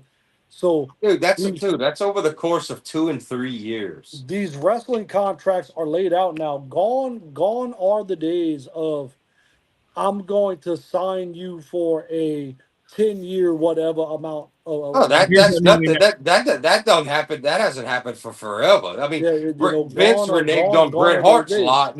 We are No wrestler's ever been signed for 10 years, and Vince lied to Bret. Contracts go from 2 to 5 years. That's it, and 5 years is saying a lot. Usually, there's a three. The average is a 3-year deal. That's how because these big contracts you work. have to look at the structure of what sports contracts are. Yeah, So Jericho made 5 million for his first 3-year contract in AEW. right, okay, so over that Punk five was years, agreed to 9 million, which Tony Khan did get some money back because of what happened. But that was a $9 million deal. Insane and hurting. That's why WWE was like, no, this is bullshit. I'm not you taking have to this out. well, so you have to think of this as well. We was talking about that cap space type thing, right? That's basically how these contracts are getting are getting signed out. This deep pockets that what Tony Khan's family has is what's keeping that talent there, and then locking them into such contracts to where they cannot negotiate with outside companies. It's keeping them there, right? So you have these two companies that are playing hardball with the rest of the There fucking are world. there are feelers You know, inside that go around the legal So, thing to man, let people know what's Tampering going on. happens in every sport, baby. Yeah, Tampering it happens happens in in every Major sport. League Baseball. It happens in NFL. There are that is part of the world of life. There are Yes. feelers of people to talk to other people while they're under contract. That's how But for years. That's how people go back and forth to companies. That's nothing new. the thing is, AEW has to have life here in the United States. Mm-hmm. They have to. Have to. Well, if Tony Khan would have stuck his fat nose in it and let New Japan's business model happen when they wanted in 2020 that they worked on for 5 years, and when Vince was still in charge, New Japan would be successful and be on one of these major networks. Tony Khan could have been a money backer and just kept his New nose out of Japan it. now, New Japan don't exist right now. It exists as a They company. would exist today if they would be in the place of doing it right without the bullshit Tony gives us on television and the pussy shit. They wouldn't have put that on television. We would have had the ultimate company with everybody. It would have been profitable. And there's a good chance that WWE would be chasing number 2 at this point. TK would have never bought them. There's a good fucking chance. They really Oh, would. no, And man. I have gone over the list of talent that would be on that side with y'all through 20, 21, 22, 20. I've gone over that list with y'all. There would be you would have Mox, Jericho, Brian, Omega, the Bucks, Hangman, Cody. You would have Osprey, Jay White as an actual main eventer. You would have Rollins, not Rollins, fucking Owens and Zayn would probably be. Balor, if you could have got, they would have it. They would be a serious pro wrestling. It'd be treated like a sport. It would be treated like a sport. And WWE would actually have to do what y'all wish. Get up and play hardball, put on a good product. They don't have to put on a good product because they're not afraid of AEW because AEW sucks. Because Tony Khan don't know how to run the product. With stolen talent that are good wrestling under how y'all gripe about WWE and their talent being under. That's all I see on AEW television. Is a weaker Osprey, a weaker Omega, a weaker Braun. Everybody's undervaluing wrestling since the day they arrive. And that's irritating as fuck. Let me guess, you were saying Takeshita and Fletcher and all of them are just weaker? They all under wrestle what they wrestle in Japan. Man, you're crazy. That comes down to very basic reasons. The match booker and who says how I want you to move. Versus, hey Tony, we're friends. I want to do this and that. Okay, sure, here, do that. Oh. Yeah. Yeah, it makes a big fucking difference. It makes a stupid huge difference. What I'm gonna say about WWE, you act like WWE is a wrestling company for one thing. They're sports entertainment. That's what they are. They're sports entertainment. They're a sports entertainment company, but guess what? Right. There are millions and millions and millions of dollars ahead of Tony Khan, who is on a budget. He's not even though they have all that money, AEW is allotted a budget, whether he wants to admit it or not. So if with that mindset, if AEW is a wrestling company, okay, if they are a wrestling company, then their input to this should be, I have the talent to run, I have the booking to match. Now, I want to be this because this is different from what the competition Here's is the doing. problem. They started out with that mind frame with Cody. Tony Khan is all in that we're a sports entertainment company. We are AEW, sports entertainment company with better wrestling. That's the problem. He kept trying to challenge. They are sports entertainment. That's why I hit them when it's bad creative and bad fucking storylines and it doesn't make sense. The whole point is everything is to chase WWE and to become the #1 sports entertainment company in the United States. If they'd have stuck to their original plan and been a real sports-based pro wrestling company. And people like to lie to themselves. AEW is not a 100% pure pro wrestling company. It is a United States-based sports entertainment company with the soap operas not told as well, with better wrestling than WWE. Okay, so Mike, would you say that the recent come up of MJF and everything going on? He's the one thing they got going. Okay. Is that more pro wrestling or is that sports MJF is pure sports entertainment, and that's why he's good. Okay. He's a great wrestler. Don't taking nothing away from MJF in the ring. He showed us he could do Iron Man. He can do hardcore. He's good, but he's sports entertainment. Will Ospreay, is he sports entertainment or is he pro wrestling? Technically, he's technically a great sports entertainer in there because it's all acrobatic. He's great. We love to watch it, but that's where the complaints come from the other side. Oh, it's all pre-programmed. It's so pretty. They're all flipping perfectly together. I love Will Ospreay. I don't mind that because he's like the equivalent of a Rob Van Dam today. Only what Rob did, no one else did. What Ospreay does, we have 10 other people in the world that do it. They're just not as on a big of a platform. Sports entertainment is all about the show, not Yeah. the go. Okay? Right. Right. So to me, Will Ospreay is still a pro wrestler. Yes. Okay. So MJF is still a pro wrestler. he is, but he is more modern after the sports entertainment. Yeah. But that's Is he? where Is you he? Though? have, Hold on. Is he, or is he really modeled after an old school heel guy? MJF is the 100%. MJF is John Cena, Roman Reigns, Hulk Hogan, Steve Austin, The Rock. Same thing. He's gonna go into more movies. I called this before he did his first movie. He's gonna end up doing how to save his body. He will entertain that next WWE offer. And if TKO decides to hurt Tony Khan and punch him in the throat, for once they will pay more and not overpay like Tony Khan and get MJF on their television. This is my thing. So even if he's old school heel though, Mike, that's still to me the way he goes about his business is sports entertainment, which is fine. You need that guy. You You need do. that. You do. So that's the balance that you can have in AEW. I cannot say that about the other side of the They do of not the have pond top wrestling. They do because not have wrestling. they no longer have real pro wrestlers that's They still don't. within their niche. They don't. So he is the outside example, or should I say the exception, because he's a pro wrestler learning how to do sports entertainment. Yes. You know what I mean? So, but still, the brand is what it is, correct? And Right. that brand is what it is. So, WWE is sports entertainment. Those two things are not the same. All right. So when we compare the two together, that's unfair to both sides, right? But the overall formula is actually there in AEW. They just have to unlock the bitch. The formula's And that's there it. in WWE, but they refuse to use it. Oh, they are using it. They're using No, their the pro formula. wrestling formula. They That's won't But use they're it. using their formula, and that's killing the pro wrestling aspect, which is fine. WWE is proving that you can be a complete sports entertainment programming and make revenue, right? Yeah, and that's the whole Cool. reason they do it. That's why they're a million of miles ahead in money. Don't They go after make them. money. Don't go after them as a sports entertainment company. Go Right. after them with sports entertainment aspects while having your pro wrestlers put on pro wrestling matches. And But you will. here's the biggest problem of all. Here's the root of the whole problem.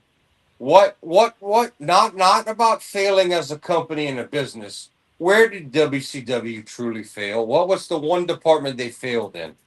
The top end creative, 100%. The what? The top end, the creative let them down. What They had no, more than creative, and creative's a part of it. What yeah. was the number one thing WCW never could get right? They could never put over young stars. You're halfway there. You're halfway there. They That's could not a big one. create top of the line 5-star world champ new talent. What is AEW's problem? They cannot create. Everybody they have is stolen or taken, just like WCW did. MJF was not created in this company, and neither was no one who's a world champion ever in this company has been created by AEW, and that's But where they're failing. they took top indie stars and made them a Yes. household name. But so WCW did this. Vince did this in the early days. But here's the problem: WWE, hate them as much as we want, create stars every decade. They create talent that can hold their world title that draws money. None of WCW, short of Goldberg, never did it, and Tony Khan hasn't had a one yet. that's truly been Swerve has been taken, MJF's been taken, Edge and Christian are taken. The whole roster is taken that are in the top brass. But that's Hold on a because second. There is no hold on. Name me hold one, on. Mike. Hold on. Mike, go ahead, brother. If you're saying MJF was made somewhere else, where? Yeah. When he was in the other car, I watched his promos before there was an AEW. I watched the man in his character he's in now, Tits McGee. The whole thing. I don't care how small a company was. MJF was MJF before this company. Orange Cassidy was Orange Cassidy before this. That's the Everyone. point of the indies. That's the Yeah. very point of the indies. Mike knows us better than both of us. That is the absolute point of the indies, is to build your character. Yes, because if you can't build, that's like saying we don't need indies. Right. It has nothing to do with needing you. Everybody has to get a start. Everybody has to take from indies to get a start. Tony Khan's been at this 7 years and has not created a single fucking star on his own or for up and comer. He's created zero. So Jurassic Express you count as outside? Luchasaurus comes from WWE, whether we want him in the mask or not. And Jungle Boy is a joke and not a world heavyweight champion in a real main event. Don't care what he is. That's home. That's homegrown. He's homegrown. I said main event world champion caliber. Someone to hold the world heavyweight chair. And Darby Allin, that's a joke. That's not a star. And that his ratings showed it. Ratings were in the toilet the month Darby was champ. That's why MJF with the belt again. People are like, oh, we're entertained again. Why are we entertained? Sports entertainment, because Tony said he was sports entertainment. Because Tony says he could compete with WWE. The facts. The facts. All right. Hold on a minute. Mike. Get him, Mike. Hey, let Anthony in. Let Anthony in. Already did. He ain't here yet, but I will.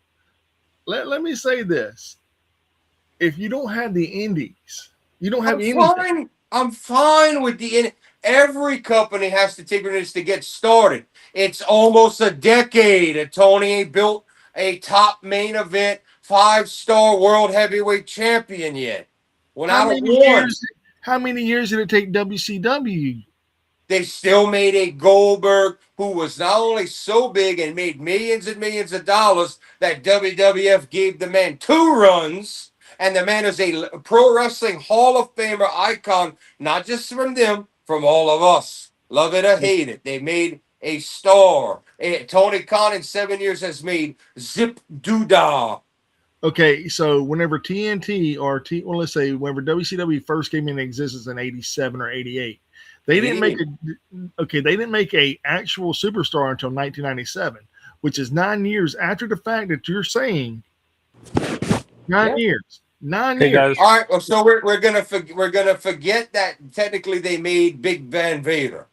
Vader was made in Japan before he went on his Japan, and we're gonna forget that Ron Simmons, the first ever African American heavyweight champion who did move the needles. You got to take it, but they did. Was Ron Simmons Ron Simmons? You know what I'm saying? Yeah, but again. Ron wouldn't have had his character if he wasn't in the. Here's another one for you. Thank you. Here's another one for you. Diamond Dallas Page and his one show up in WWF driving the pink caddy don't count. That's not a wrestler. DDP became a superstar, big money maker even at his age. You can't deny it. I could go. They made talent. But you said one. You said one person. Because Tony Khan has made 0. Yeah, no, I see what Jordan is saying. Like the guys that outside of MJF, the guys that are superstars in that company came from a previous company like WWE. Edge was already established. Christian was already established. As much as I like the kid who was with Christian, that he was acting like his father. Nick Wayne. Yeah, Nick Wayne. As much as I like Nick Wayne, he's a mid-card guy, but he's not a main event talent. Like never was. No, never will be. What the fuck? Dude's 19 years old. Right. Yeah, He's but got we were saying that we know that Nick Wayne will never be a top talent. He's Jesus not built. Christ! let's say not let's say not ever, He's because gonna be an elite mid card guy. Like at the and and like and you never know because he's still sitting underneath the tree, man. That's part of this wrestling thing. That Sitting man's under the not going to tree with gain more than guys, 10 pounds either. you Oh know. my God! yeah, he has the same like I'm a fan of Nick. I'm not bashing the kid, but I agree with Jordan in a sense. Like when you look at the kid, he's not gonna be able to, he's like Darby in a sense. They're not gonna be able to gain a ton of weight and stuff like that. Nick is like In today's wrestling product, you don't need to, brother. You really Today, don't. today's wrestling product is catered to the That's characters why I that don't you watch create. sport. That's why I don't watch sports entertainment. It's unbelievable. And if Country was here, he'd say the same thing. And that's why their numbers were shit the month that Darby was champion. The character that you create, your work ethic, as far as how you work within the ring safely and be able to do your job. You can be a small guy, quote unquote, Rey Mysterio's motherfucking ass, and you can be known as not only one of the greatest workers of all time, because to me Ray was that hybrid guy that could he do was, anything you wanted to, but and then you some. bring up Ray, J Rod. You bring up Ray, but he was an innovator and stuff like that. So So as Also, an we have to give innovator, you though, have to give Ray credit. It's easy to work with a guy that's a featherweight that you could toss around that's acrobatic. It makes it yeah, easy. right, Brock Lesnar's best matches were against the smaller how guys like about Eddie? yeah. AJ How about Styles. Eddie? How about Eddie? Yeah. Eddie was a smaller guy that just got he looked yoked up towards the Yeah. back in there, but Yeah, but let's. he was a That's a smaller good guy that could point. work. That's a good point. Eddie, Jericho, and Benoit might have Chavo. not been the big super stupid heavyweights, but they looked way better than 3/4 of AEW's roster, and they All were right, Well, now, believable. so now, now, here goes my rebuttal before we go any And further. all of them could out wrestle AEW's roster. Oh dear Jesus! Eddie Uh, Guerrero and Chris Benoit can out wrestle anyone on AEW's roster, including Osprey. for a shoot, I would give you that if they're actual shoot wrestling or whatever, cool, whatever.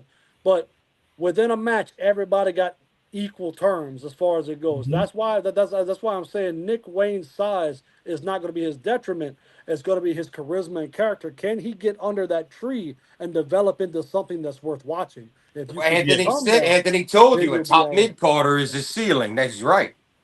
All He's right, right. so here we go. Here's what I'm going to say. Kyle Fletcher. Kyle Fletcher was made in New Japan. I will Yeah, he agree was with nowhere near a main event. Not a singles. He was a tag. He was the top tag team of the world, and they ruined him and Mark Davis by not letting him do that in AEW to at least get over. that. I didn't like that at all. Okay, you didn't like that.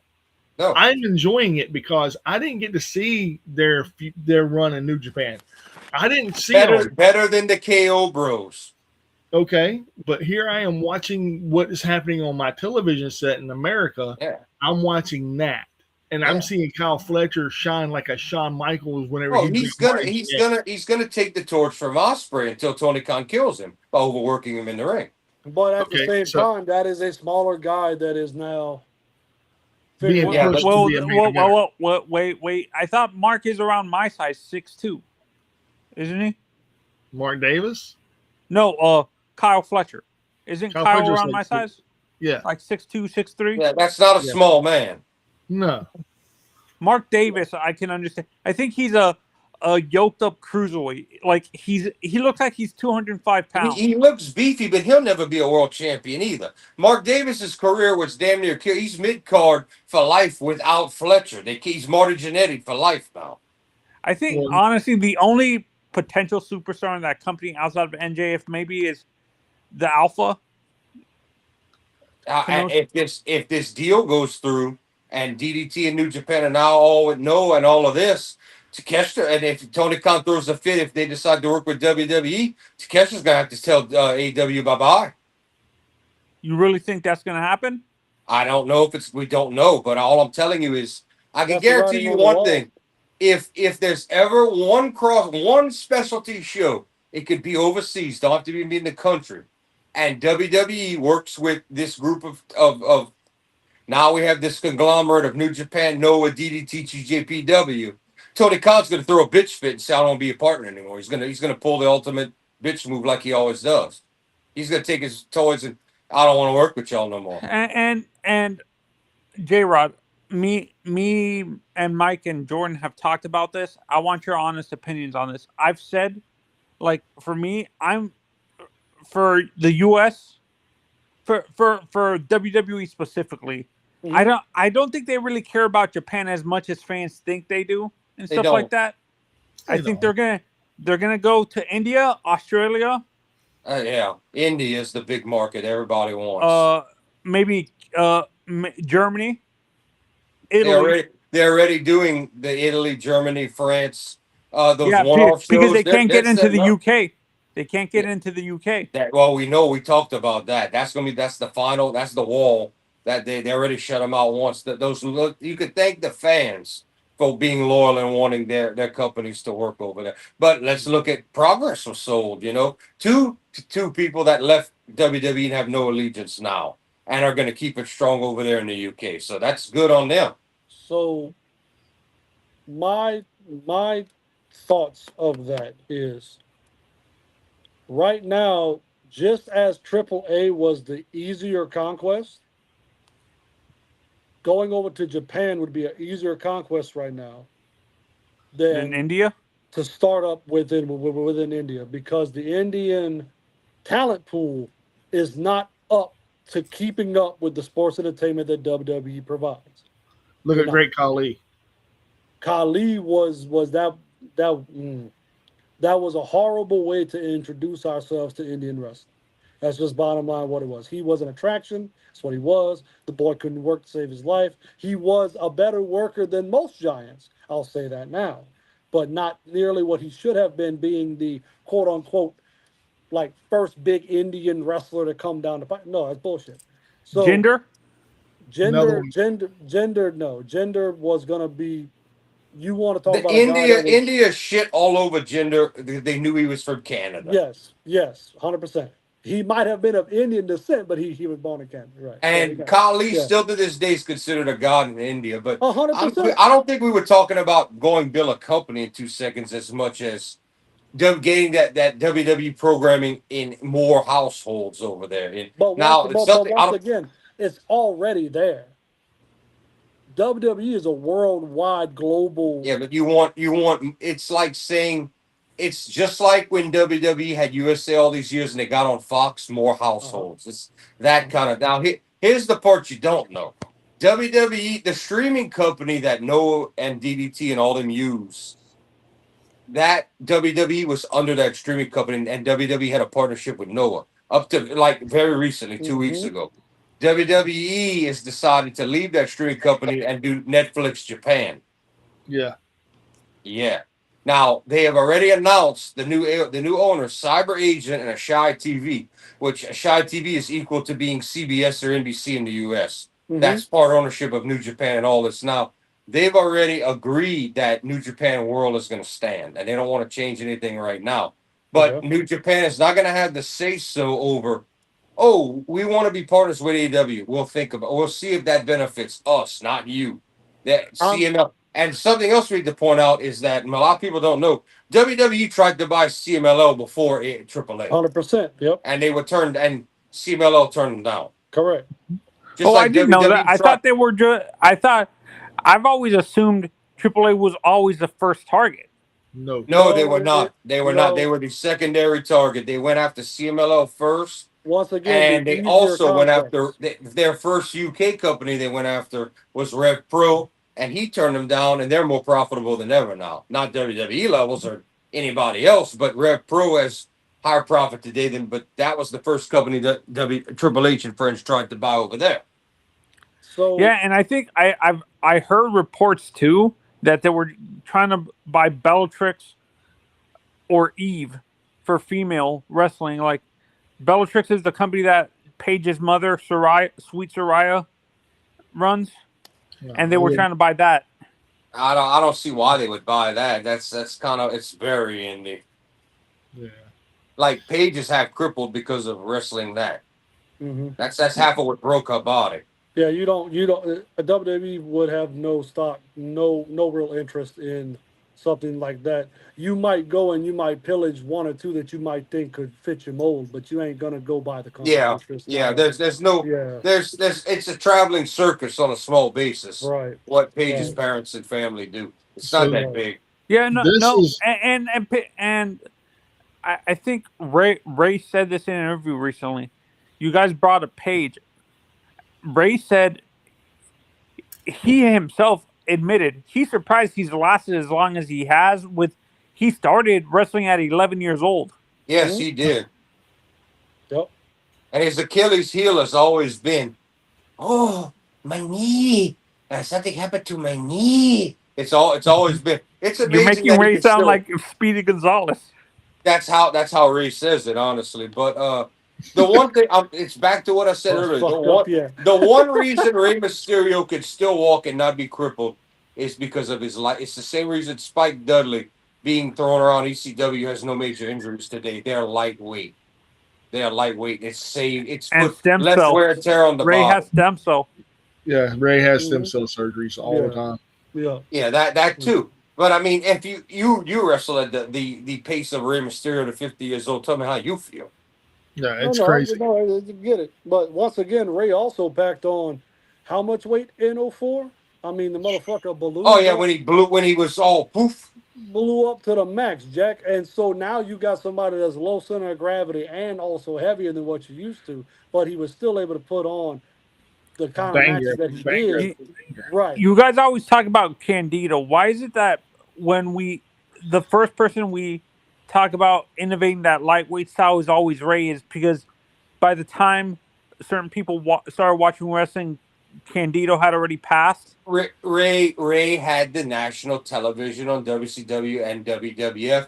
Candido was ECW, which was Right. at one point you either had to watch your local station at 1 in the morning or eventually TNN, which TNN did them horrible. No exposure. No, they could not. The product was so violent they could not get a sponsor, and that's what. Right. And so TNN quit promoting them. And that's when Paul Heyman was jumping all over him and mad. He's like, you won't help us out. So what's the point of Acclaim. being here? The only sponsor they had was Acclaim. I Their remember own that. bid that which Acclaim made their two video games, which Acclaim is under the water today. Yeah, Mhm. yeah, of course it is. A lot of the old video game companies are on the water. Hell, Atari's barely surviving. They're trying to come back with Atari them has been consoles. sold like 5 or 6 times. It's not really anywhere close to Atari anymore. The name gets sold, somebody buys it, thinks they're gonna do something with it, and it brings in $0. That's what happens every single. You can buy a modern retro or modern looking Atari 7800 to this day that So, came out So, at like 2020. do you guys honestly feel WWE is moving back towards like in terms of what they're looking for in the body types of their male wrestlers? Do you guys think that they're moving back to like the Vince's? Triple H. Triple Well, H is a well, body guy. Triple H is a body guy. He always was a body guy. Always will be a body guy. I So don't anybody think that's going to get that main level push has to look the part. Now there are exceptions to the rule. Cody is a Seth big Rollins, exception. Seth Rollins is an exception. yeah. So you have you have Dean to an exceptions, extent. but You different. You can have smaller guys if they look the part, but we're never going to go back to the steroid days of being no. overly jacked up naturally. So it's never going to go to Vince's level of you must look like a Greek god and beyond. But you need to Ken have Patera. like we said earlier that Edge, CM Punk, Seth Rollins, Logan Paul style build of the slimy heel that's talented, but they tend to play the chicken shit heel. They're skinny and tall. It fits the character. You need to have those. You can't have everybody looking the same. But they no. also don't look like peasants either. Right. Right, Right. gentlemen, I'm calling a timeout on this. It's 4 hours. Yeah. Yeah. It's four. It's We 4 should hours. we should pick this back up Friday or something after the news. Yes, I think we should. Anthony, come join us Friday night, man. Yeah. Before I go, actually, Don't go nowhere. You can say whatever you want to, but don't go nowhere. Jordan, my friend actually is selling a record that you might want. He has a Jimi Hendrix Experience album, a vinyl, if you want it. I'd have to know more details, but I pretty much own all of Jimmy. It's a original pressing. Of what? The first album? Yes. What's he asking? He doesn't really know the price because he never took it to a place to get it evaluated. I would He's selling have it for to know. $600. He what? He's selling it for $600. I'm good. Yeah, good too. On that note, hold on, don't go nowhere, Anthony. Don't go nowhere. We always talk after, babe. Yeah. Ladies and gentlemen, if you're not watching Ringside Rants, He said it already, but yeah, did better. yes. And ladies and gentlemen, we're not just food that you eat with your mouth Do and it, everything. Gerard. We food for the ears, baby. Le bon temps roulette, y'all. Yes. And Jordan, take us home, baby. Well, we could debate all this wrestling for forever. We could get into statistics, but you know we love it. We love talking about the real life, the real stuff behind the scenes, in front of the scenes, sideways in your face. And I wish, if anything, I wish we could bring Repo Man in here and let us tell us all about it. But yeah, I'm gonna open me some more beer and we're gonna bullshit. But always remember, what's mine's mine. Yours is mine too. Yes. And as always, ladies and gentlemen, as always, Yep, that's right.